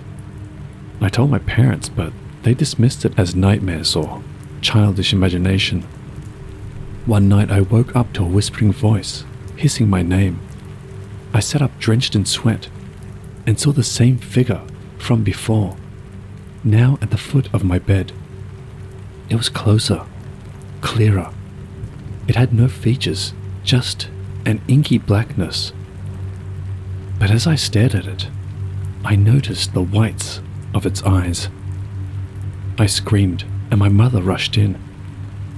The figure vanished the moment she opened the door, leaving her to comfort me and dismiss it as a bad dream.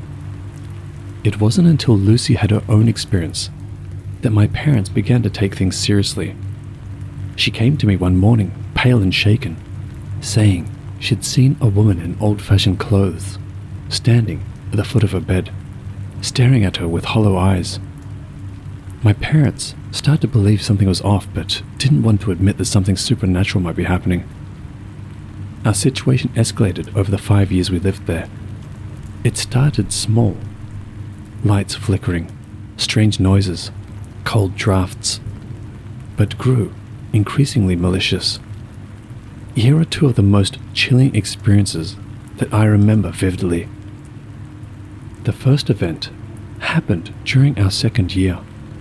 My father had gone into town, leaving the rest of us alone. It was a stormy night, and the house seemed alive with its own energy. Lucy and I were in the living room, trying to watch TV despite the frequent flickers of power. Suddenly, the room went ice cold, and the TV turned off entirely. The next moment, the corner of the room darkened, and we both saw it. An unmistakable figure peering out from the shadows, its eyes catching the little light that remained. It slowly moved closer, and we could make out the shape of its mouth, twisted into a cruel smile. Lucy grabbed my hand, and we bolted upstairs to my parents' room, locking the door behind us. My mother tried to calm us down, but she too felt the coldness and unease that permeated the house. Another terrifying event occurred in our 4th year. My father had been more open to the idea that something was wrong. He brought in a local priest to bless the house after numerous pleas from my mother. That night, after the blessing, I was in the kitchen getting a drink of water when I felt a presence behind me. I turned and saw the same figure that had haunted me for years, now clearer than ever. It was a man, gaunt and hollow-eyed, with one side of his face hideously scarred. He stood at the entrance to the kitchen, blocking my exit. I was paralyzed with fear. He began to move towards me, slowly, deliberately, and every step he took, he seemed to drain the warmth from the room. I fell to the floor, unable to move, only managing to scream when he was inches away. My father burst in, and the figure vanished, leaving the air thick with dread. The priest's blessing had stirred whatever malevolence resided there. In our final year, things became unbearable. The entire family started hearing voices, footsteps, and seeing the figure, now bolder and more frequent in its appearances. It seemed to thrive on our fear, growing stronger and more aggressive. Doors would slam, objects would fly across the room, and we all felt watched all the time. We decided enough was enough. One evening, as we packed our things to leave, the activity reached a fever pitch. The house shook, the temperature dropped to freezing, and all of us saw shadows darting around. It seemed the entity didn't want us to go, but we were resolute. We moved out the next day, leaving behind that cursed house and never looking back. We learned later the house had a dark history indeed. The man who built it, in the mid-1800s, was rumored to have gone mad and killed his family. His spirit, along with others, was said to haunt the property, reliving their final moments in a twisted loop of torment. We never spoke of it much after we left, but the memories linger. Even now, years later, sometimes I wake up in the dead of night, half expecting to see a face peering around the corner, watching and waiting.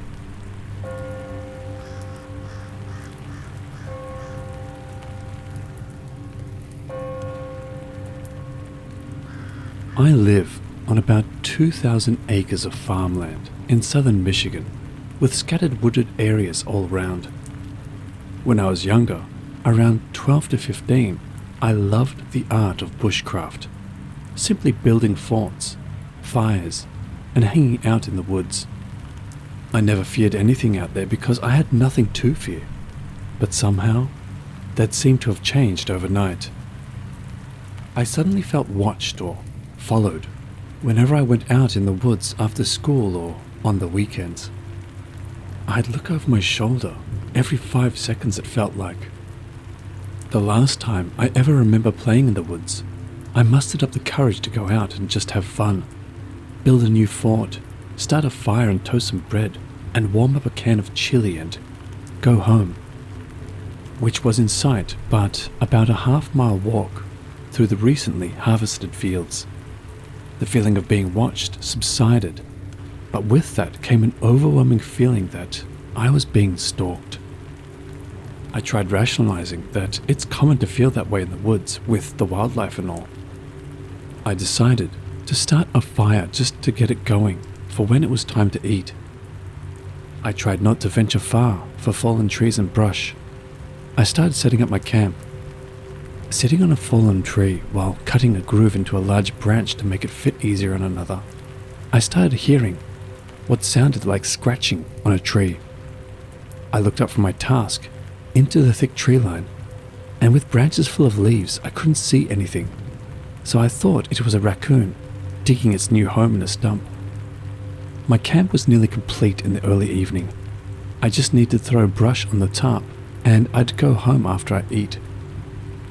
I heard the scratching again, as soon as I tried opening my can of chili, and through the thick pine branches, about 20 to 25 yards, I saw a dark-haired thing reaching around the tree, hiding everything but its right arm and half of its face, which looked human, but also like a dog, white in its eyes with what looked like a grin on its face. I don't think I've ever moved as fast as I did in that moment, throwing dirt that was next to the fire on it and booking it into the field, leaving behind my food and my bag of tools and such.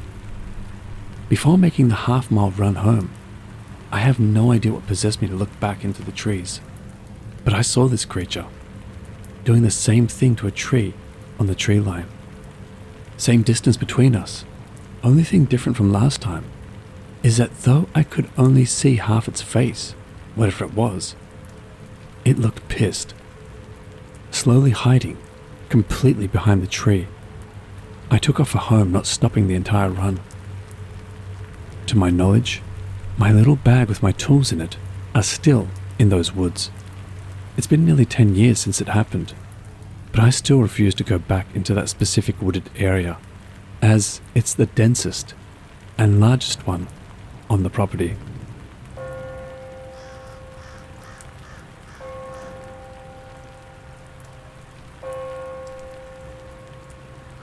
I've always been one to take the long way home from wherever I'm coming from, back roads or take the highway a little out of the ways. I like driving, especially at night. Heat turned up, soft chill music, and the night sky to relax me from my busy social life. In 2021, I drove around 45 minutes to see my friends about twice a week. I'd never stay the night. I'd just stay late and take the drive home around 2, 3, sometimes 4 a.m. When it comes to driving, I'm wide awake. My music and thoughts keep me awake. I don't drive if I'm the slightest bit tired. Anyone from South and Southeastern Michigan can tell you the weather in early 2021 was nasty. Cold, wet, and thick snow and ice, like Mother Nature said, I told you I could. Despite these conditions, I still went and visited these friends. So I carefully drive to and from wherever I went to see them. With these conditions came an alternate route to get home to avoid most traffic. Not like there was any most of the time, but to be even more safe. It required me taking the highway about 10 to 15 more minutes west into a small city, getting off and cutting through the downtown area onto the old US highway. Just a simple main road. tacked on about an extra 15 to 20 minutes sometimes. But I was never in a rush, and this was safer. I took this route from then until my friends moved away, so about 3 to 4 months. It was relaxing until one night, towards the time my friends moved away. I was about 8 to 10 minutes away from home. Along this main road, there were obviously back roads that came into an intersection where I have the right of way or the sideways T for the back road to enter the main road.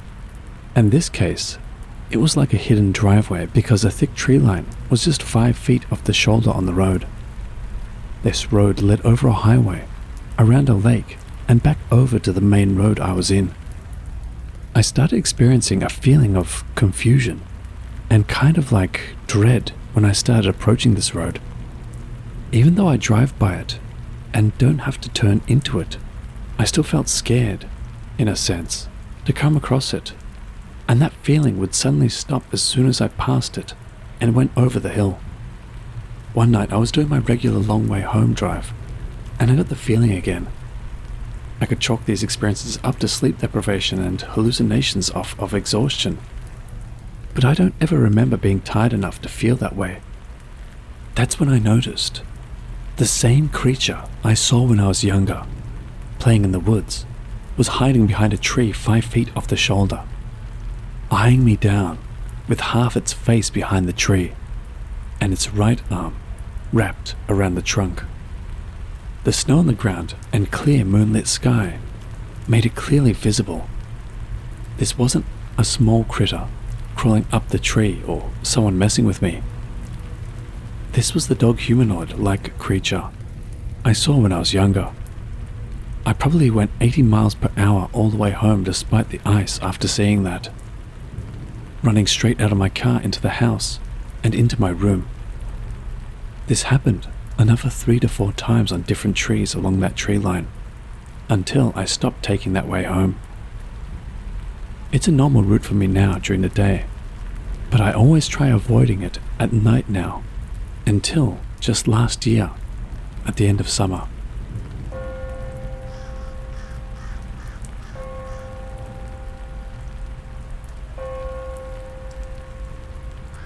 In the summer of 2022, I'd visit a different friend in said town I'd cut through to make it home from my other friends in Story 2. She lived right off the highway exit I'd take in Story 2. Just a left to her place, rather than originally going right to cut through downtown and home. I almost forgot about my previous experiences. I'd stay the night at this friend's place and go home around 5 to 6 a.m. And I'd take that same back road home because it's the only main one, and the highway I had to take south to home was too far out of the way. Plus, I would be well rested, enough so to watch out for deer. I never experienced that creature on the shoulder of the road again, since 2021, but I told myself it was all sleep deprivation, and I never get that feeling anymore, so I was obviously hallucinating. To prove it to myself one morning, I'd take that road where that creature would hide in the tree line on the shoulder, and would wrap around the lake and back to the main road just to prove to myself that it was all hallucinating or just scaring myself. After taking the right turn down the side road and going over the highway and around a bend, you're met with a hilly dirt road that's meant for 2 cars to go down, but only feels like 1 car can. Trees hug both sides of the road and over it like a canopy, with about 3 houses scattered down the right side, one about every half mile on a 1.5 to 2 mile road. So, a not very populated back road. I made my way down the road, feeling hard-headed and relaxed. I made it about 2/3 of the way. I can see the stop sign I'm supposed to take a left at, that leads back to the main road with the final ranch-style home on my right, and the thick trees stop into individually spaced out trees every 10 feet. The last tree before the thick tree line started back up, I saw those damn glowing white eyes behind the trunk of the tree. Involuntarily, pressing my gas pedal faster and faster, this thing, this tormenting beast, just eyes me down, turning to continuously stay hidden, showing nothing but its face. My headlights are LED, so I got the best look possible, especially with dawn's sunlight peeking out through the trees right on it. Dog-like is the best way I can describe it, with humanoid-like capabilities, as to stand on 2 feet and maneuver around a tree like that so smoothly. I don't know what this thing is, but from what I've listened to and researched, as I'm a big Paranormal Encrypted fan, I've come to the conclusion that it's a hide-behind. I haven't told these stories to anyone, as to ruin people's perspective of me like I'm crazy. I rationalize it with the belief that I could be hallucinating, but that just seems like more of an excuse now that I've seen it with my own well-rested eyes in the early morning. It's almost like it's stalked me all of these years, and though I haven't seen it in over a year, I like to think that it's done with me. Or does that just mean I'm overdue for another encounter?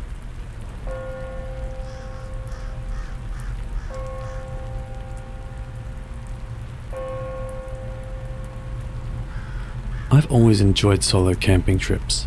There's something incredibly freeing about being alone in nature, with only the sounds of the forest for company. Last summer, I decided to venture into the remote woods of northern Minnesota for a few days of solitude and reflection. The first couple of days were great. The weather was perfect, and I spent my time hiking, fishing, and relaxing by the campfire. The isolation was exactly what I needed to clear my mind and recharge. But on the third day, something happened that I still can't quite explain. I'd set up my camp near a small clearing, with my tent nestled between a few large trees. As evening began to fall, I realized I needed more firewood to keep the campfire going through the night. I grabbed my hatchet and ventured a bit further into the forest to gather some wood. As I walked, I felt a slight unease, but chalked it up to the natural eeriness of the forest at dusk. The shadows were growing longer, and the forest seemed to grow quieter with each step I took. I kept an eye out for suitable branches and downed trees, focused on my task. That's when I first saw it. Out of the corner of my eye, a shadowy figure seemed to flit behind a tree. I turned quickly, but saw nothing. I laughed nervously to myself, dismissing it as a trick of the light or my imagination playing with the changing shadows. I continued deeper into the woods, collecting a decent pile of firewood. As I bent down to pick up another piece, I heard the distinct snap of a twig. I stood up and scanned the area. About 30 feet away, almost entirely obscured by the trees, was part of a dark figure. When I say part, I mean only half a face and one of its long arms. It was tall, with long, thin limbs that seemed to blend seamlessly with the shadows cast by the trees. It just stood there, watching me. My heart raced. I tried to convince myself that it was just a product of my mind playing tricks in the fading light. But every instinct in my body screamed that something was terribly wrong. I stepped back slowly, never taking my eyes off the figure. As I moved, it mirrored my actions, staying hidden behind the thick tree trunks. I quickly gathered my firewood and started the trek back to my campsite, trying to maintain a calm demeanor. But every few steps I would glance back and catch a glimpse of the figure following me, always just out of clear view, always just half of its face peering from behind a tree. It felt like a game of cat and mouse, and I was the prey. By the time I reached my campsite, the light had almost completely faded. I hastily got the fire going again, the comforting flames casting long shadows around my camp. I hoped the fire would deter whatever it was, but the feeling of being watched never faded. That night I barely slept. Every crackle of the fire and rustle of the leaves outside my tent kept me on edge. I clutched my hatchet tightly, ready for anything. At some point during the night, I thought I heard footsteps just outside of my tent. But when I listened harder, There was nothing but the sound of the wind in the trees. The next morning, I wasted no time packing up my campsite. The sense of dread from the previous night still clung to me, urging me to leave. As I was making my way back to my car, I couldn't shake the feeling that I was being followed, though I saw no sign of the figure again.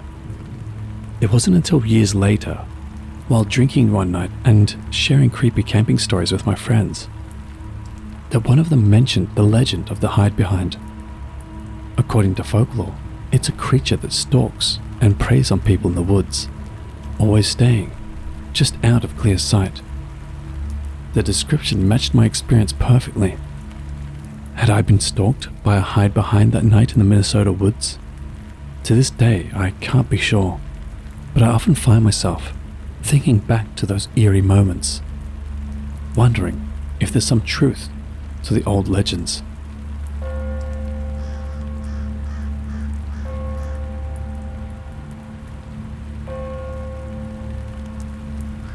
When I was 11 years old, my family decided to rent a secluded cabin in the woods of Wisconsin for our summer vacation. The idea was to disconnect from our busy lives and spend some quality time together in nature. We'd go fishing, hiking, and just enjoy the tranquility of the great outdoors. On the surface, the cabin was perfect. It was quaint, cozy, and surrounded by dense woods. The first few days were a dream. My parents and I would venture into the woods during the day, and in the evenings, we would sit by the campfire, roasting marshmallows and telling stories. However, things started to change about halfway through our stay. It began with fleeting shadows. I'd be playing outside or gazing out the cabin window when I'd catch a glimpse of something dark and tall darting behind a tree. The first few times I thought it was just my imagination. I was a kid after all. But it wasn't just me. My mum mentioned seeing something strange too. She would catch what she described as a tall shadow moving swiftly through the trees, always just out of sight. My dad dismissed it as wildlife, probably a deer or some other animal native to the area. One evening, while my parents were inside preparing dinner, I decided to explore a bit deeper into the woods. I wasn't too far from the cabin when I heard a twig snap. Startled, I looked around and saw it, a dark figure peeking from behind a tree. It was thin, with long limbs, mostly hidden by shadows. I froze. The figure seemed to be watching me. My heart was racing and I could barely breathe. Then, in an instant, it slipped behind the tree, out of sight. Terrified, I ran back to the cabin as fast as my legs could carry me. I burst inside, trying to explain to my parents what I had seen. They attributed it to my imagination and the creepiness of the woods as it got darker. But I knew what I saw was real. That night, I couldn't sleep. Every rustle outside the cabin made me jump. I lay there, eyes wide open, staring at the ceiling. At one point, curiosity got the better of me, and I peeked out the window. My heart nearly stopped. There, at the edge of the clearing, was the figure again. It was closer than before, almost as if it had been slowly inching its way toward the cabin over the past few days. I woke my parents, but by the time they looked, it was gone. Our vacation, which had started with so much joy, became a tense affair. The feeling of being watched grew stronger every day. My mum started seeing those shadows more frequently too.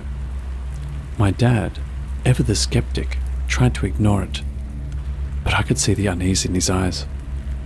On the last night of our stay, the tension reached its peak. We were gathered in the living room, playing a board game, Monopoly if I recall correctly, trying to distract ourselves, when there was a loud knock on the window. We all jumped. My dad grabbed a flashlight and cautiously approached the window. There was nothing there. He stepped outside to check, but found no signs of anyone. or anything. Reluctantly, we decided to call it a night. I woke up in the middle of the night to an eerie silence. It was as if the forest itself was holding its breath. I tiptoed to the window and looked out once more. There it was, the dark figure, peering from behind a tree, motionless at the tree line, its hollow eyes seemingly fixed on me. I hurried back to bed and hid under the covers, willing myself to fall asleep and for morning to come quickly. We left the cabin the next day, cutting our vacation short. My parents didn't say much about the strange occurrences, but I knew they felt the same unease I did. Years later, as an adult, I recounted this story to a friend, expecting them to laugh it off as a child's overactive imagination. But instead, their expression grew serious.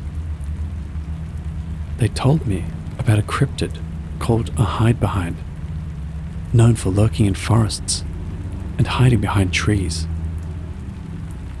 Chills ran down my spine. All these years, I had no name for what I saw, but hearing about the Hidebehind matched perfectly with the unexplainable shadows and figures I remembered. So I'm left wondering, was it really a Hidebehind that haunted our vacation in Wisconsin? What do you think?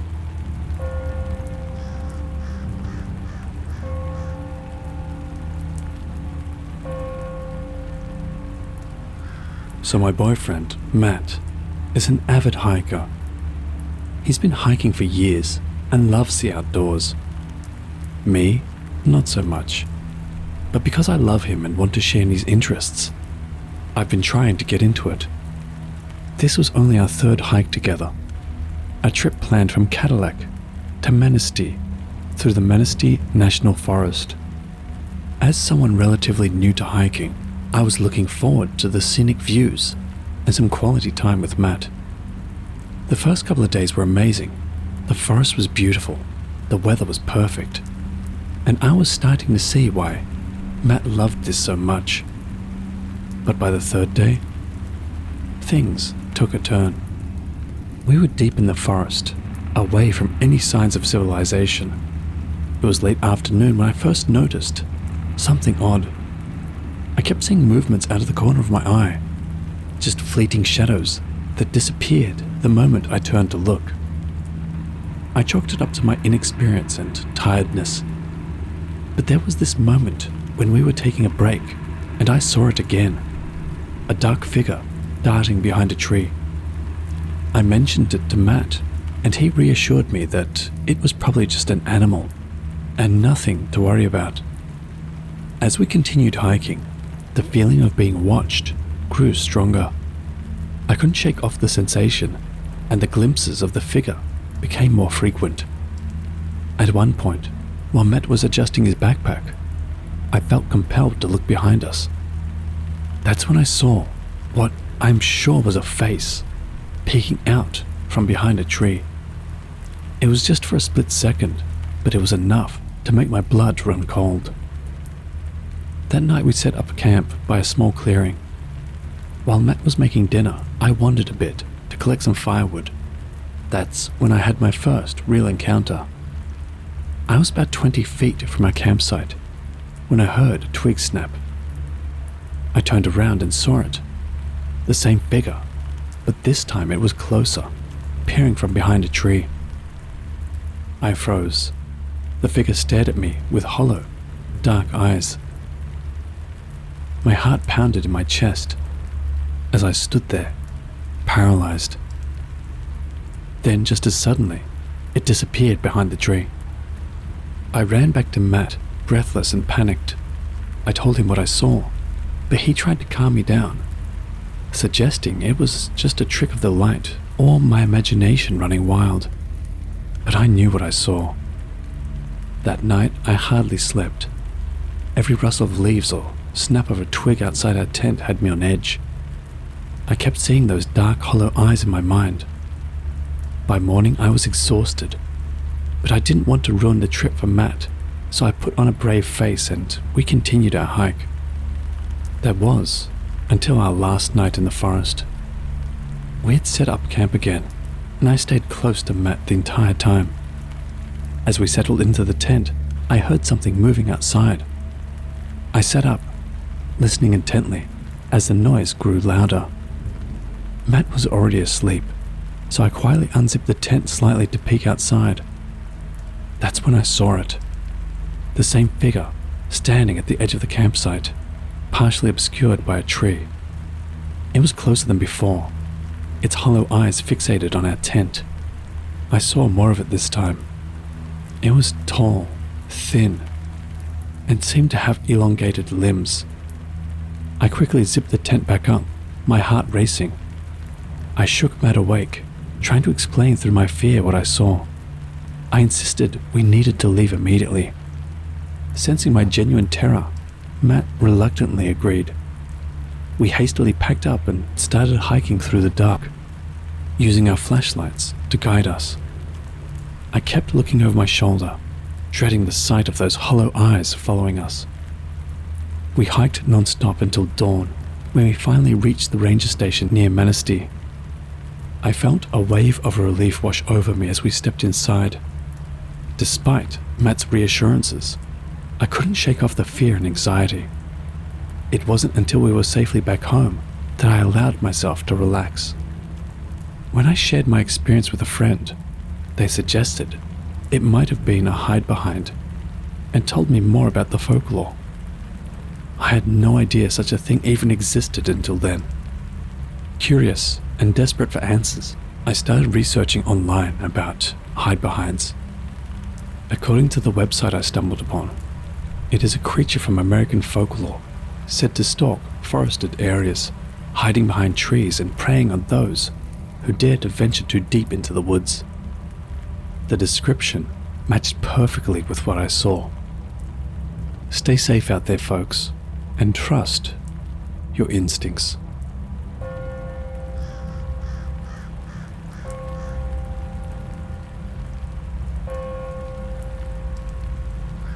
He is a member of my club, and his hobby is traveling around the world, which he often calls a journey of self-discovery.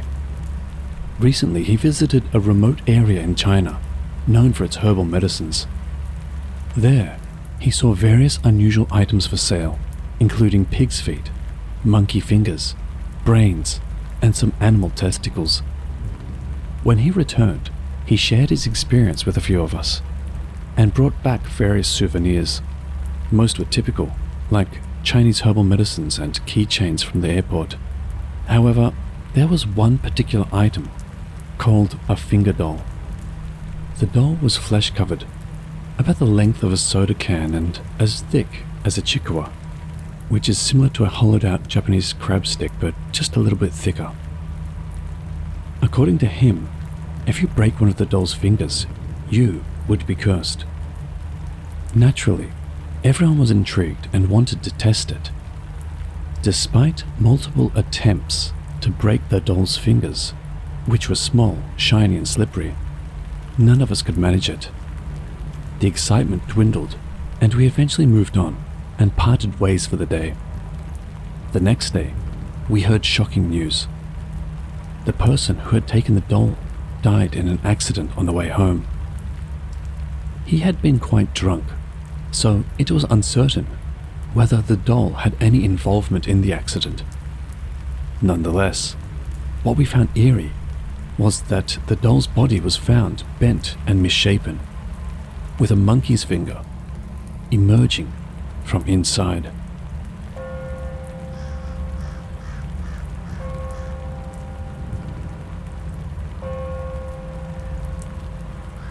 This is a true story that happened in high school. Icon, who was in the same class as me and on the baseball team in our second year of high school, was a really funny guy. When we didn't have lunch practice, we would talk and laugh about silly things. Icon suddenly started to lose weight before summer vacation. I thought he was practicing too much and needed to eat more. He confided in me that he was worried because scary things had been happening to him lately. One night, while he was sleeping, he woke up to find a tall woman jumping on his stomach backwards, like a Maasai warrior. Initially I laughed, thinking it was a joke, but he was serious. Concerned, we went to Anuma Hachiman together for an exorcism. After that, although he remained thin, nothing else seemed to change, and we entered summer vacation. I discovered that Icon had passed away when I received an email from a classmate and a call from a teacher during the Aubon period in August. At the wake, I remember people talking about it being a curse and consulting with others about it. There was no opportunity to ask his relatives about the cause of his death, but the teacher explained at the school morning assembly that his death was due to an accident.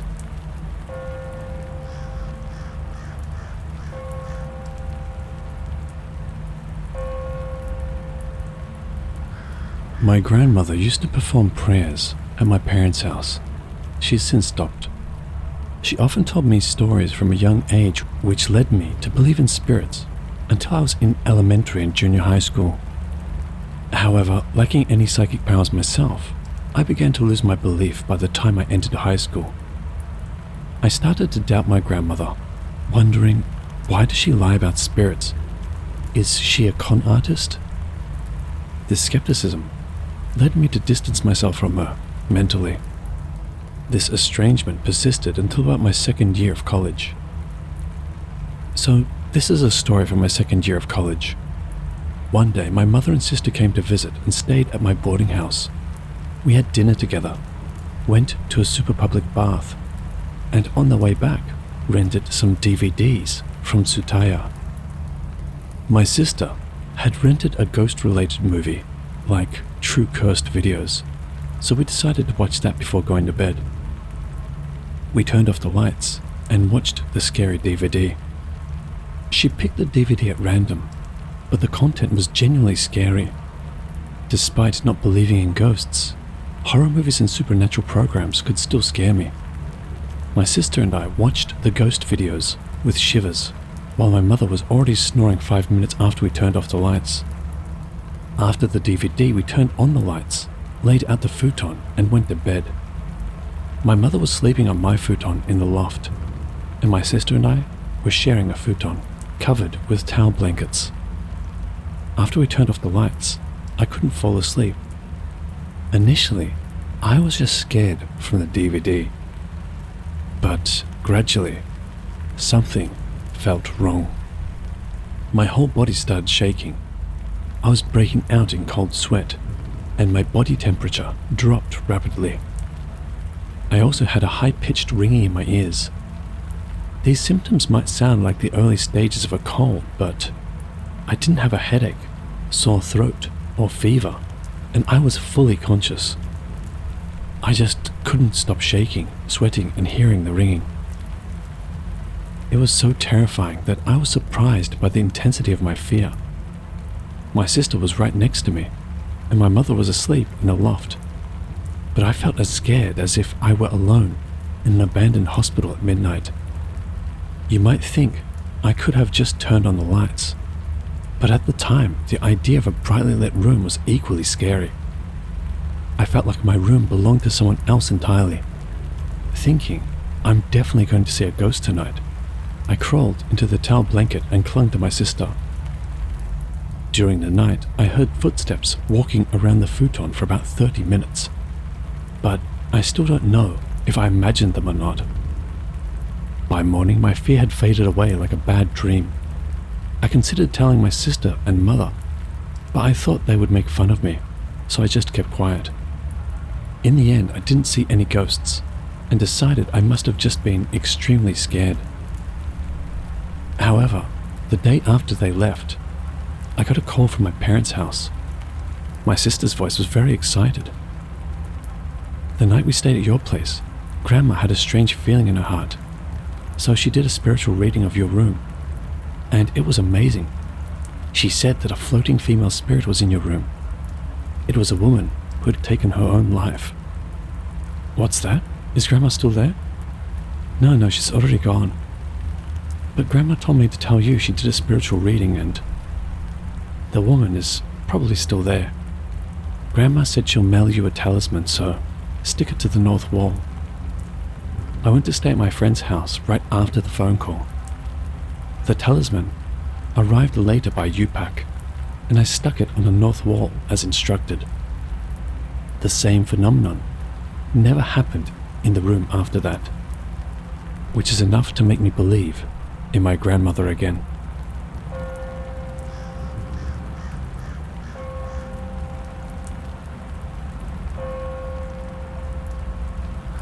The year I started elementary school, the house we lived in was upgraded from a single-story house to a newly built two-story one. At the time, I hated going up to the second floor at night. At night, I would always see a shadow-like thing on the landing of the stairs. I don't know if it was a person or an animal or something, but whatever it was always looking at me with a grin. Of course, I told my parents about it, but my mum and dad didn't take me seriously. They just thought I was scared of the dark. A little while later, a cat figurine was placed in the place where I'd always see the grin. Where on earth did they buy this cat figurine? It was a wooden ornament that looked like it had been brought from afar, and it wasn't the cute big-eyed one most people imagine. Its eyes were wide open, and its mouth was smiling, giving it a very creepy expression. Naturally, I was scared, and angrily pleaded with my parents to remove it. But my parents got angry in return, saying, "It was a souvenir that Grandma bought for us from, I don't recall the country anymore. I think it was somewhere in Southeast Asia. So why would you say something like that?" After that, I was frightened of the ornament for a while. But as I got older, I stopped thinking about it so much, and before I knew it, the ornament had been put away somewhere. Now I'm an adult and have a family. I only go back to my parents' house about twice a year. And when I went back this year for New Year's, I was drinking with my father and talking about those days. He told me that he would show me the face of his grandchild while he was still alive, and not to worry. My father, with a slightly red face, said, "Come to think of it, I should have shown him at least," and went to the Buddhist altar and came back with a book-like bolt of cloth. It was then that I found out for the first time that my family was of the Jo Shinshu sect. Instead of using memorial tablets to hold memorial services for the deceased, they wrote their names in a book instead. The book, which has the dates of the 1st to the 31st written on each page, had the names of our ancestors written here and there. Naturally, there were many names I had never heard of, but this is where the main point begins. In fact, both my father and grandfather were second sons, and had older brothers, but both of them lost their brothers when they were young. My paternal grandmother heard this story a long time ago, and out of curiosity, she looked into the matter.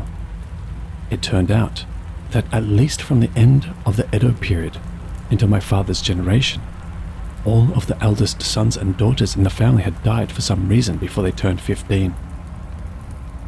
My grandmother was pretty creeped out by this, and apparently went to consult a friend at a temple.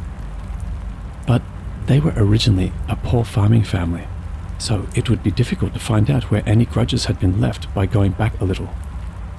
All we found out was that the area around the plateau on which the house stands was not often inhabited or cultivated in the past. And, in the end, we never found out why this kept happening. Our father said that in poor times, such misfortunes could occur one after the other. I also learned at the time that the ornament my grandmother had bought a long time ago was actually a kind of talisman. But to be honest, my first child was born in May of this year. I believe that in this day and age, with plenty of food, clothing and shelter, there can't be such a curse. And yet, I still remember the shadow that I saw when I was young. I truly want to believe that the unpleasant coincidence ended with me. I know this isn't that scary, but it's a true story.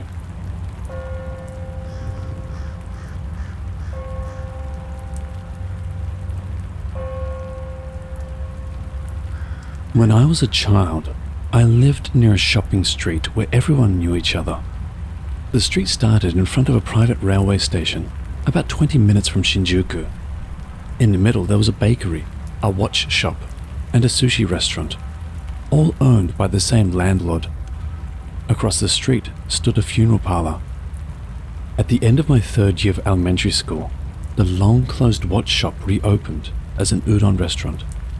The store seemed to be thriving, even to children, but for some reason my parents didn't want to go there. That summer I passed by the udon restaurant on the way back from the bathhouse with Toko and me, who I'd been friends with since kindergarten. The shutters on the pitch-black second floor were slightly open, and someone's face was half peeking out from there. I wonder what they're doing. The 3 of us looked up at the second floor and passed by. We thought it was probably someone from the restaurant. After a while, the udon restaurant closed down. I later heard the owner had a heart condition, was hospitalized, and passed away. A Chinese restaurant then took its place. It was affordable and delicious, attracting many customers, but again, my parents avoided it. Although they gave reasons like, it's bad for the soba restaurant, or the lady at the yakiniku restaurant will be sad, their behavior seemed odd, especially since my parents loved eating out. This aversion was shared by Toko's and me's parents, and some of my classmates as well. About 3 months after the Chinese restaurant opened, the owner died of a heart attack at a very young age. In the first semester of my 5th year of elementary school, the space became a coffee shop. A girl named Kana who worked there transferred to my class, and we quickly became good friends. She grew up in a single-parent household, and her mother ran the coffee shop by herself. Kana would stop by the shop when she got home from school, and when her mother closed the shop at 7 o'clock, she went back to her apartment with her. During the summer vacation that year, I passed by the coffee shop with Toko and me on the way home from cram school. The shutters on the second floor were slightly open. There should have been no one there after 8 o'clock, but someone was peeking outside through the gap in the shutters. It was pitch black, and I couldn't see their faces. The hand on the shutter looked pitch black. There's someone on the second floor of Kana's house, Toko said, turning around. Yeah, I saw it too. It's not a thief? Me whispered as they walked. The 3 of us stopped and looked back, and the black shadow was still there. We ran into the funeral parlor where the lights were still on, thinking it was a thief. But the man at the funeral parlor said, "It's okay, get home quickly," and sent us off through a different route from the back door. Of course I told my parents, but they told me, don't tell anyone about it, and leave it to the funeral parlor. The funeral parlor was right across from the coffee shop, so maybe the man knew something. Kana's mother's coffee shop opened at 7 a.m. The menu only had coffee, breakfast service, and sandwiches. When I remember it, I tear up when I see Kana walking away with a thermos of coffee and a plate of sandwiches in her tanned arms. They had regular customers who got their food and coffee delivered to them. Places such as beauty salons, obstetricians, and daycare centers, and Kana helped out at the shop by delivering food and other items throughout the summer holidays. The day after seeing the black shadow, I talked with Toko and me, and went to the coffee shop on the way back from the school pool. It was a time when there were no deliveries, and we did our homework at the shop and took turns talking about the previous night. Kana said, "You must have seen things wrong. You can't go up to the second floor," she said, and showed us around the coffee shop. There was an external staircase leading to the second floor right behind the shop, and barbed wire was wrapped around it from the first floor to the door on the second floor. Several large boards were nailed to the place where the door was, so the door itself was not visible. The places on the left and right that looked like windows were also tightly boarded up. There were no stairs inside the shop. Apparently the second floor was the landlord's storage room, and no one had ever been in there. Kana didn't pay any attention to what we were saying, When we each went home and reported to our mothers, they scolded us for snooping around. From this reaction, we all began to realize that our mothers were hiding something. Then Toko, who was the smartest, realized the second floor couldn't be entered from the inside or outside. How on earth could a thief have gotten in? The idea of a ghost occurred to all three of us at the same time. The idea of a ghost made all three of us excited. Until that time, there had been rumors. 2 shopkeepers had died in succession, and some kids had even said it was a cursed shop. We had to protect Kana from the curse. With a foolish sense of mission, we headed to a shrine called Hachiman-sama near our school. We bought a charm that would work against curses and gave it to Kana. The problem was that Shino, who was in the same class, was the daughter of that shrine's priest. As expected, the priest, Shino's father, called Shino immediately. Seeing us coming here secretly, there was no way he would let us go home quietly. We made them swear to secrecy and told them the reason. Then Shino said something unbelievable. My father has been to that shop 3 times to pray. The neighbors say that there is someone in the second floor window. The landlord and the police have come to our house before. Apparently no one can go upstairs. But if rumors spread, customers will stop coming, and Kana's mother will be in trouble. So don't tell anyone. I understand why Kana didn't pay attention to me. After that, neither we nor Shino talked about it. It's not a fictional story, but I have dramatized it mainly based on the conversation. Please forgive me, as it is a story from when I was in 5th grade of elementary school. Winter vacation started, and the coffee shop suddenly closed. I called and went to the apartment, but neither Kana nor her mother was there. When I went to ask my homeroom teacher, he told me that her mother was sick and that she was hospitalized in a local hospital near her parents' house, and that Kana was at her mother's parents' house. We had no way of being able to contact Kana. Kana's mother passed away before the end of the 3rd semester.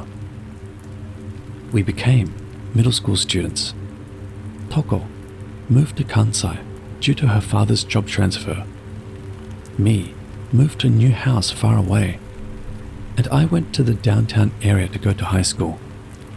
Although we kept in touch from time to time, we never went to the shopping street where we used to live. When we celebrated our coming-of-age ceremony, we all gathered at Hachiman's shrine, Shino's family home, for the first time in years. That was when I first heard the story of that store from Shino's mother. The store, which had been an udon restaurant, a Chinese restaurant, and a coffee shop, was originally a watch shop. The watch shop owner took over the store when he was about 30 years old, but he hated people and couldn't do business with customers, so he cut ties with his relatives. After that, he closed the store and shut himself in. The electricity and the telephone were cut off, and the landlord had no choice but to give up on collecting the rent. The people at the stores who had been concerned about him at first gradually forgot about him.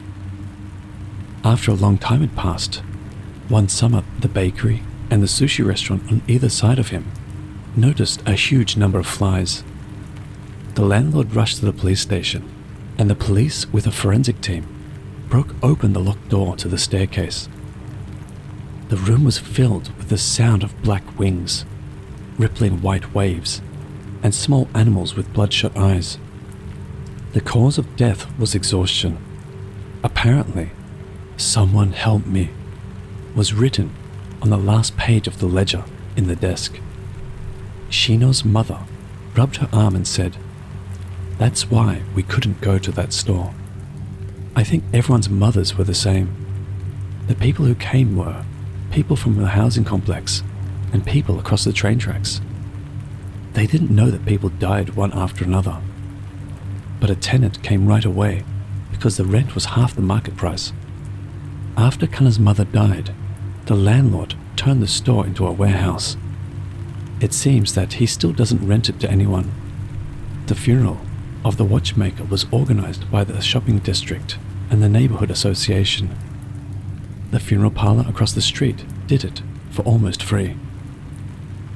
We built a grave for him at a nearby temple and asked for a permanent memorial service.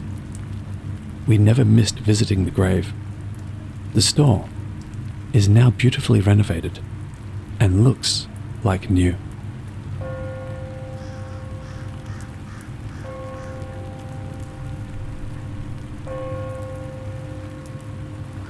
It was a long time ago, so I don't remember the details, but I'll write it down as I remember it. Near my house there was an old memorial monument that kids called Yamaki's grave. It was a natural stone, about 1 meter high, set on a stone base. It seemed quite old, and the surface was covered with moss, so I couldn't read what was written on it. It was a little way into the dark bushes, and there were offerings placed there from time to time, so it had an awe-inspiring presence, even as a child. I don't remember the contents, but I think there were also some ghost stories attached to it. Now, this happened when I was in the 5th grade of elementary school. My friends and I made a secret base in the bushes where the memorial monument was, and we killed time by bringing in manga and snacks.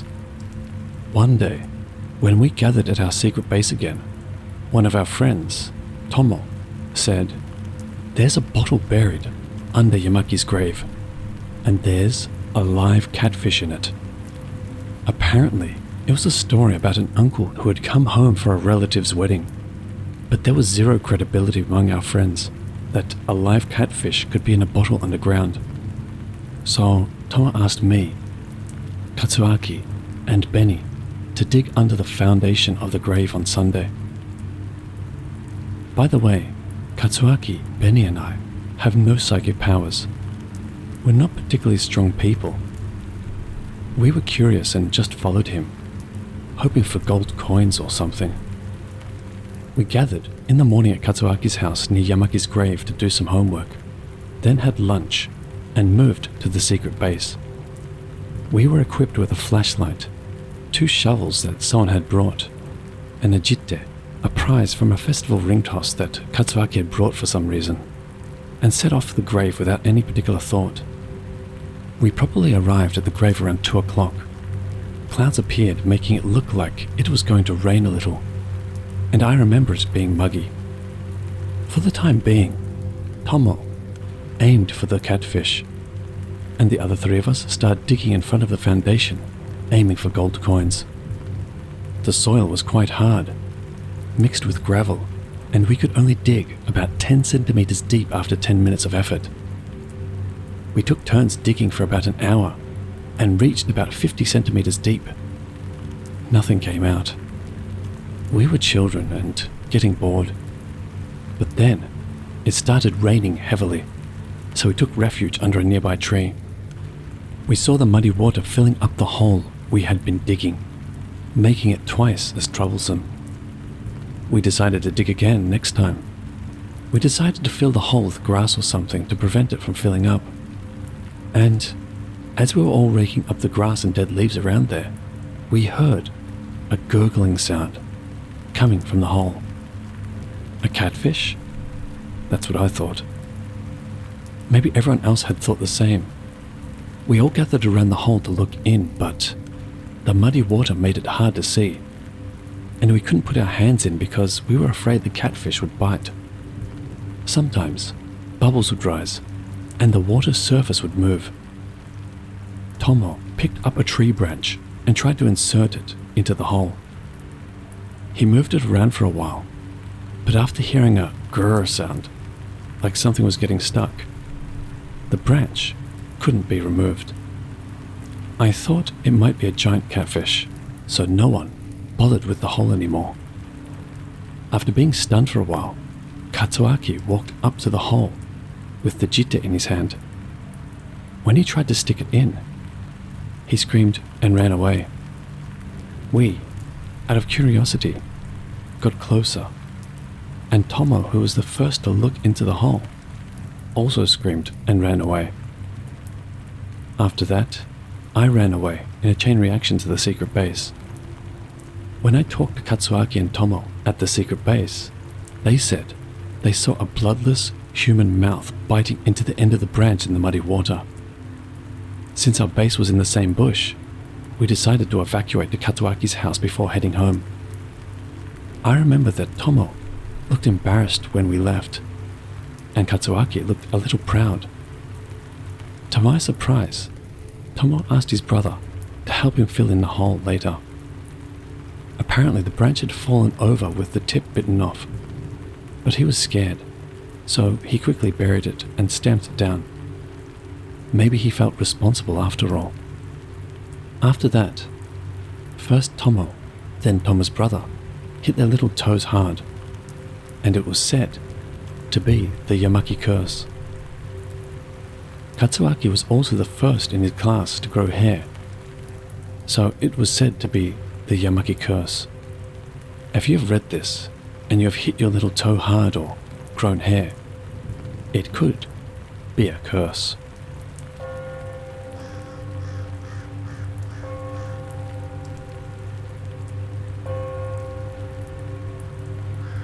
This happened about 10 years ago when I was in secondary school. That year, I had the morning session. Since my school was in Queenstown and I live in Jurong, I had to leave the house quite early to catch the 7 a.m. bus. Normally, I would get up at 6 a.m. to get ready for school. The night before the incident, my sister and I had difficulty sleeping because it was very warm. We shared the same bedroom. Since our father was working the night shift, we decided to sleep in our mother's air-conditioned room. I still couldn't sleep, so at 5:30 a.m. I decided to take a bath and get ready for school. I took my bath in my mother's bathroom and then went back to my room to get ready. I was combing my hair when I heard somebody calling me, "Sister, sister." I turned around, thinking my sister had woken up, but there was no one around.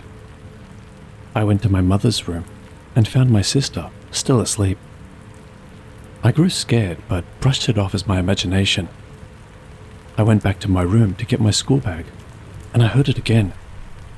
This time I heard a small child's voice calling me, "Sister." I turned and saw my sister's doll, the one that cries when you take out the pacifier, and its eyes actually blinked at me.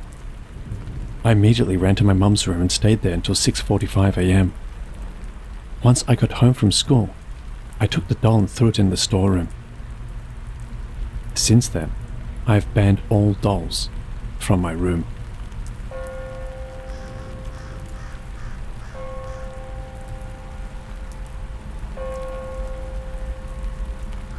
My parents bought me a Snoopy doll, the character that always walks around with a blanket, for Christmas in 1999. It was my first Christmas present, actually. I think my parents bought it for me because it was my first book out during National Service, PTP. I was very touched. The doll was one of those with a turning key behind. You turn the key, release it, and then music starts playing, making the doll's head move. Eventually, I think the spring inside spoiled many years ago. Maybe in 2001 or 2002. Even if you turn the key now, it won't turn back by itself, so there's no music. You need to force it yourself to get the music, and it requires a bit of strength because the inside is quite rusty. However, I still kept the doll because it was a gift from my parents. I didn't touch it and just left it on top of my drawers as a display item.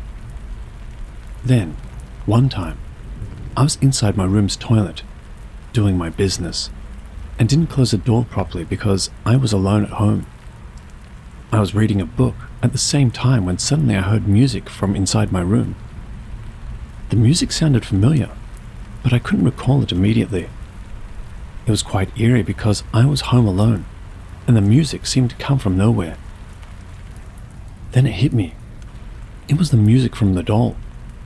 I was very scared at that moment because I knew the doll was broken, and unless you use a lot of strength to turn the key, it wouldn't play any music. The key is so hard to turn by force, so you have to do it very slowly, resulting in slow music. but the music I heard was at normal speed, which I hadn't heard since 2001 to 2002. After finishing in the toilet, hurriedly I admit, I peeked slowly into my room. The doll was still sitting there, on the display drawer. Has anyone else had a similar experience or any idea what might have been the reason? Do you think the mechanism suddenly became active again? Or had a last, final burst of life? Since then, I haven't heard the doll play. The key is almost impossible to turn. I'm afraid it might break if I use too much force.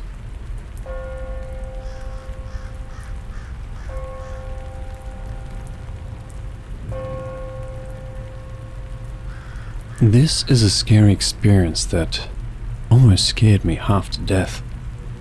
When my parents got married, the couple who acted as matchmakers gave me a baby doll as a gift to celebrate my birth.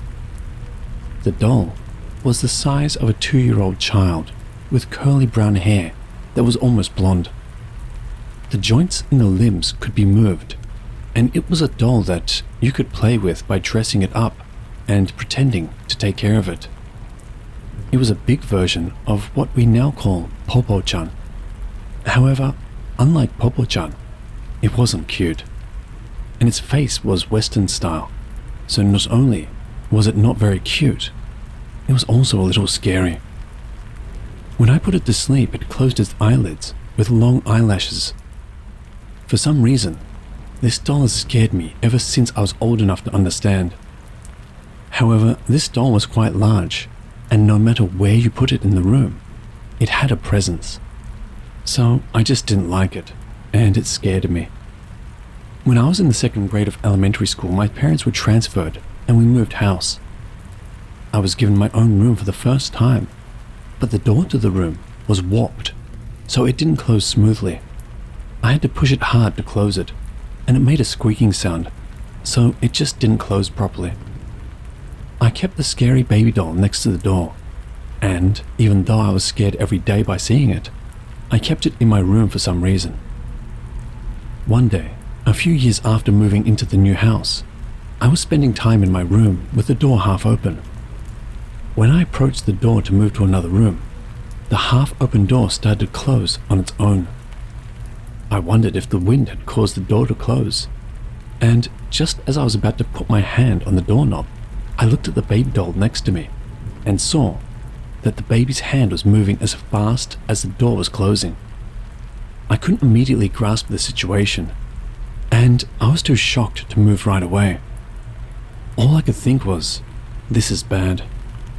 I snapped out of it and opened the door with all my might, just as it was about to close. I then ran to my mother to escape. In a panic, I explained the situation to my mother and told her that I was scared of the baby doll. My mother laughed at how I was panicking, but she moved the doll to another room. After a while, she took it to the storeroom of my paternal grandparents' house because the doll was taking up too much space, and it also began to scare her.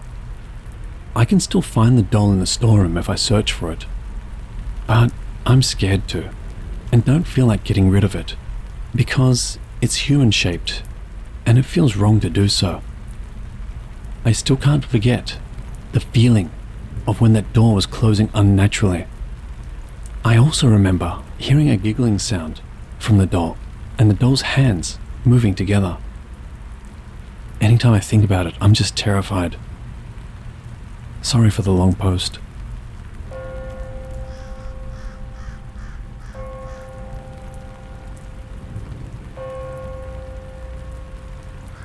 Maria is my sister, and Zubaida is my cousin.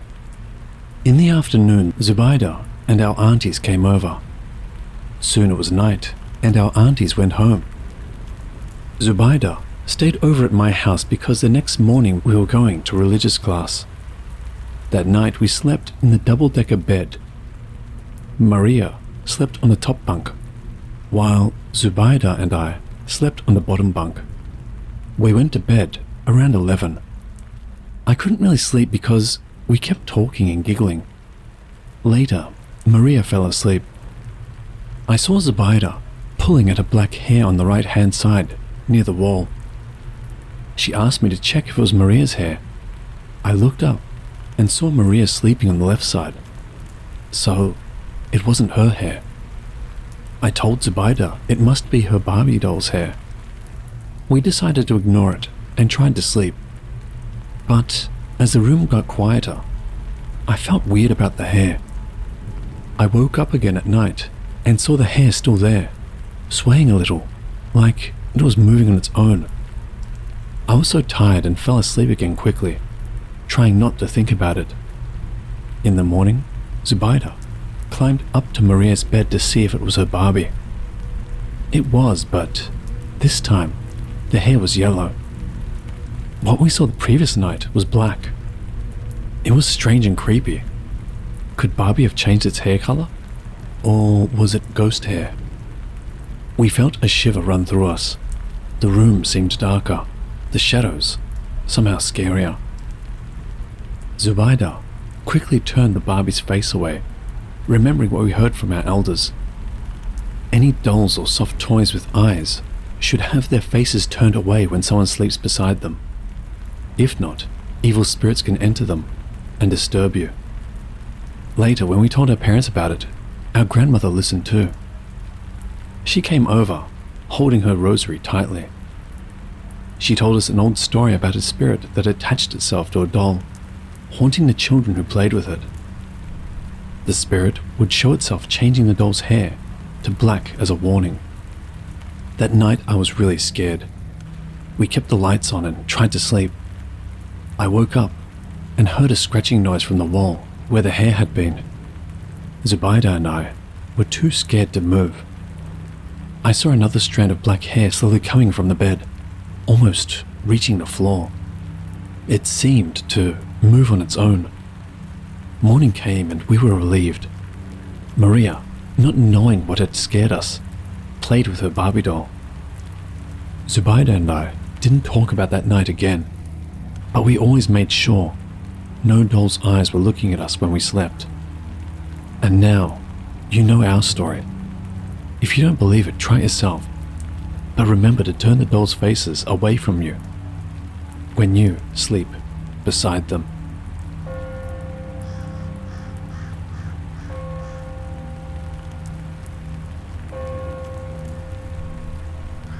This story happened to me during the lunar 7th month, about 5 years ago, at block 262, Yushin Street, 22.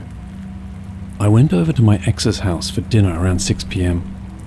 After dinner, I was bored enough to play with my ex's niece, nephews, and a bunch of other kids, aged around 5 to 8 years old, in one of the bedrooms. I was watching the kids play when suddenly the 5-year-old niece, Crystal, tripped over an English baby doll.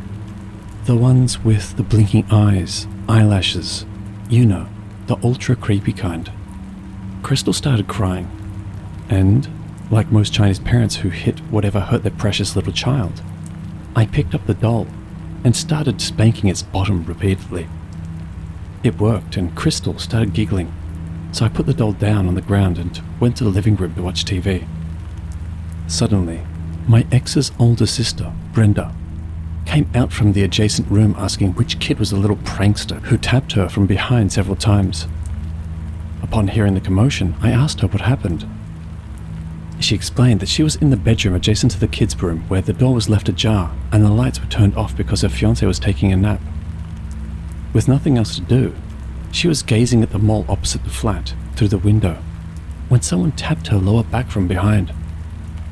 The first time she ignored it, brushing it off as one of the kids playing a prank on her. The second time, she turned around and caught a glimpse of a half-naked, top-half, kid dashing out of her room. Thinking that the kids were trying to play with her, she looked for them in the other rooms and was puzzled to find that all of them were fully clothed. She was certain of what she saw, but came out of the room puzzled. Who exactly was that little kid who was half naked? Brenda immediately related this incident to her aunt, who then sought help from a bomo over the phone. A bomo is basically a Malay shaman. This is where the creepy part begins.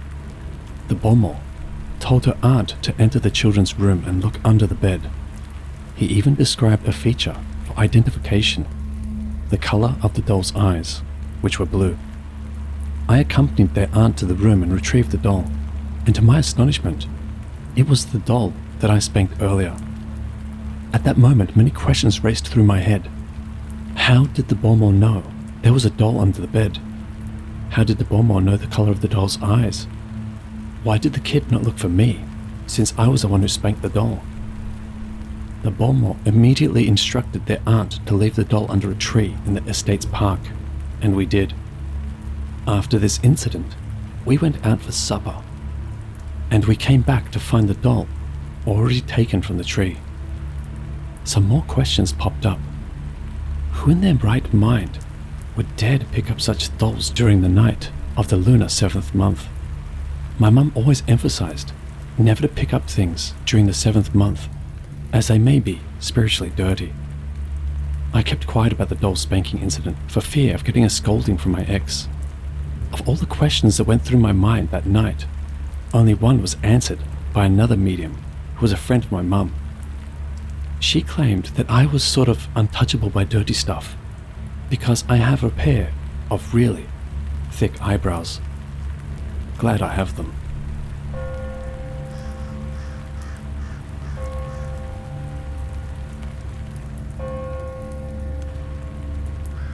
This is a story about a haunted doll. This particular doll was about the size and weight of a young toddler, and its name was William. My grandmother bought William at a flea market in the mid-1970s. He, it, whatever, was dirty, naked and torn, but she saw something about him that she liked, so she bought him anyway. She brought the doll home, cleaned it up, bought toddler-sized clothes for it to wear, named it and sat it in the rocker in her parlor. Once or twice a year, grandmother would buy William a new outfit to wear and give him another good cleaning. Then back in the rocker he would go. William sat there for years. William always scared me when I was a kid. Not only did I have a phobia of mannequins to deal with, but William himself was strange looking. He was a very lifelike doll, but his face bore an expression that struck me as much too aware and knowing to belong to a child of the age William was supposed to be. Rather than see him as a toy child, I regarded William as an adult in miniature, and not a particularly nice adult at that. To me, when I was 10, William looked like he knew where I slept and wanted me to know that he knew. If garlic had been a deterrent for dolls instead of vampires, my room would have smelt like a pizza. But William never visited me while I was growing up, and he never gave any indication that he was anything other than a big doll with a strange expression. That was until my grandmother passed away, and William went to live with my Aunt Lorraine and Uncle Nelson. Lorraine's kids, Michelle and David, were 11 and 9 respectively, just about the age I had been when I first encountered William, and their reaction to him was remarkably similar. He made them nervous. Their mother had propped up William on a wingback chair in the living room, and both kids told me that it was eerie to get up at night to use the bathroom and find William dimly illuminated by the hall light, seeming to watch their comings and goings. From his seat, they said, William could clearly see the doors for both their rooms. Doors they had been keeping closed at night so William couldn't watch them sleeping. Even with the door closed, Michelle remembered recently, it was like I could still feel him staring at me, waiting for me to come out. Eventually, William stopped waiting. One night, David got up to a sleeping house for a trip to the bathroom and was surprised to find that William wasn't in his usual spot. David was the younger of the two children, but also the more level-headed. He decided that his mother must have moved the doll after he had gone to bed, maybe to clean it up or dress it in a new set of clothes, as my grandmother had done. He finished in the bathroom and returned to bed, neglecting to shut his door. As he tucked himself back in, his sleepy eyes widened in alarm. There, back in his usual spot, was William. David leapt from his bed and quickly closed and locked his bedroom door. I didn't know where William had been, he said, but I sure didn't want him in my room. A few nights later, Michelle awoke to take a trip to the bathroom. Casting a wary eye at William, she found him in his usual spot on the chair. On entering the bathroom, she noticed that the toilet paper roll was empty. So, she returned to the hall, where a new package was in a linen closet just outside the bathroom. Once back in the hall, she yelped in alarm. William was crumpled on the floor about 4 feet in front of his chair. To me, she said, it looked like William had climbed down and headed for the open door of my room, but stopped when I came out of the bathroom. Michelle ran back into her room and huddled in her bed. The bathroom could wait until morning. She fell into a fitful sleep and woke early with the sun just beginning to stream in through her window. Her need for the bathroom was urgent now, so she hurriedly unlocked and opened her door and screamed, rousing the rest of her family from their beds, because when she pulled open the door, William fell into the room. He had apparently been leaning against the door, waiting for it to open. Lorraine and Nelson couldn't have been oblivious to the goings-on. They couldn't help but notice that their kids had suddenly started locking their doors at night, but they had attributed that to the kids' increasing desire for privacy and the impending rush of puberty. Neither David nor Michelle had mentioned to them their experiences with William, and even though Lorraine had already begun to feel a certain unease about the doll, she never made the connection until the morning Michelle woke her up with her scream. But Lorraine had noticed William's inexplicable refusal to stay put weeks earlier. Nearly every day she would have to put William back in his chair at least once, and often several times. She had no idea how the doll could keep tumbling out of the big chair.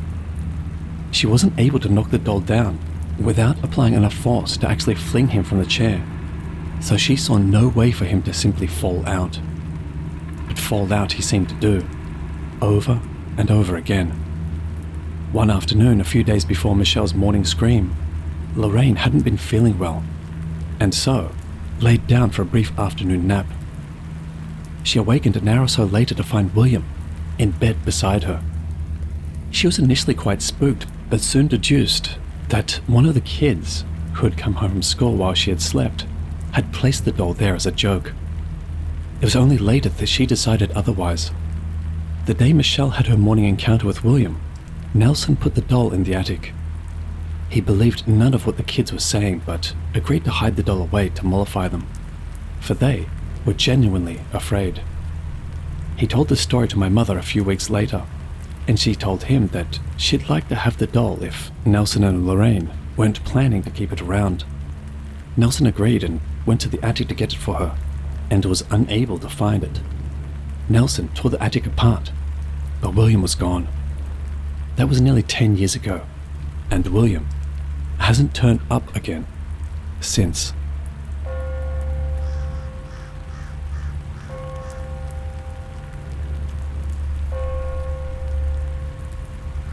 This is a story from when I was in elementary school.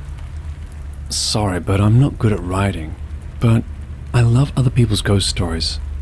I also get scared very easily. For example, when I'm alone at night, I can't look directly at the mirror or TV screen in my room. That's why I quickly turn off all the lights and hide in bed. In my room, there was a doll that looked like a cheap French doll. I was fine with this doll when I was little, but now I'm afraid of it. So I turned it from facing forward to sideways so that it couldn't look at me. That night, my body stopped moving.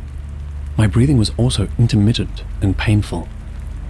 Then, something flowed into my right ear. It was like a rough man's voice, like a spell. I was half panicked and tried to speak. However, the more I tried to speak, the more I stopped breathing. I rolled my eyes, but I couldn't tell if they were open or not. It was pitch black and I couldn't see anything. Suddenly I heard a sharp crack, and I thought, it's broken. Then the whole room became bright. The lights were still on. I was relieved, convinced that it was just a bad dream. Feeling relieved, I looked around the room and tried to go back to sleep. But then I noticed something. The doll on the right dresser was facing forward, i.e., towards me. Panicking again, I ran into my parents' room and slept there that night. The next day at school, I told my childhood friend who lived next door. I had a scary dream last night. My childhood friend only said, "Oh," taking it half-heartedly. That day, I invited my childhood friend over to my house. When I showed my childhood friend the doll, she said, "Wow, it's a big doll," and seemed happy. "That's nice. This is the doll from your dream, right? It's cute. If you don't like it, you can give it to me." My childhood friend seemed to want to take the doll. I've gotten so many Rika dolls up until now, and so the doll was taken to her house. The next morning I looked in the mirror and was shocked. The right half of my face was covered with what looked like acne. Ew, that's gross, but there was nothing I could do. I went to school as usual. When my friend saw my face at school, she screamed, "What's that?" I pretended that I didn't know about it, so I answered, "What is it, acne?" Then she said, "Mirror, nurse's room," and gave me a small stick mirror. The acne on my face had turned into a bright red scratch. I don't remember scratching it. I rushed to the nurse's room and had it washed. The teacher said it was an inflamed pimple. I hadn't even touched it. I mentioned the doll, but it seemed to be displayed as if nothing had happened. That night I was lying in bed, and the right half of my face was extremely hot. The hair that had stuck to my neck with sweat was frizzy. I heard yelling coming from my friend's house. I don't know if it was a husband-wife fight or a parent-child fight, but it's not uncommon. It's a house where they fight all the time. "It's a fire." I jumped out of bed. The light was on again. I straight away thought it was my house. I figured it must be my brother's room next door. His room was a garbage dump, and he slept in a closet and smoked in there. Could that be why my face felt hot earlier? But then, my assumptions were completely off. It was my childhood friend's house that was in flames. My parents rushed out and told me to stay in my room, so I went to sleep, shivering. The next day, more than half of my childhood friend's house had burned down. When I went to school, I was told about the fire and asked for donations to be collected, starting the next day. My childhood friend went to school as usual, but everyone else was still a little reserved. What caused the fire? I couldn't bring myself to ask. However, my childhood friend started telling me the story herself. My dad found my doll. He yelled, "Where did you bring it?" in a very angry tone. I told him I got it from you, but he suddenly lost his temper, set it on fire and threw it to the floor. The word doll sent chills down my spine. What? So that's the cause? No way. The fire went out immediately, but the face was burned, so I just threw it away. I'm sorry. I just shook my head silently. Her father seems to be a person who gets angry easily, and he has hit things and set fires in the past. This fire was also caused by careless handling of fire. The doll in my room, the spell I heard from the right, the inflammation on the right side of my face, the hot face, the burned face of the doll. It was scary because it seemed like everything was connected. By the way, she moved out and is now attending a normal high school and is doing very well. I've become even more scared since that incident. However, it seems that she still collects Sylvanian families as a hobby.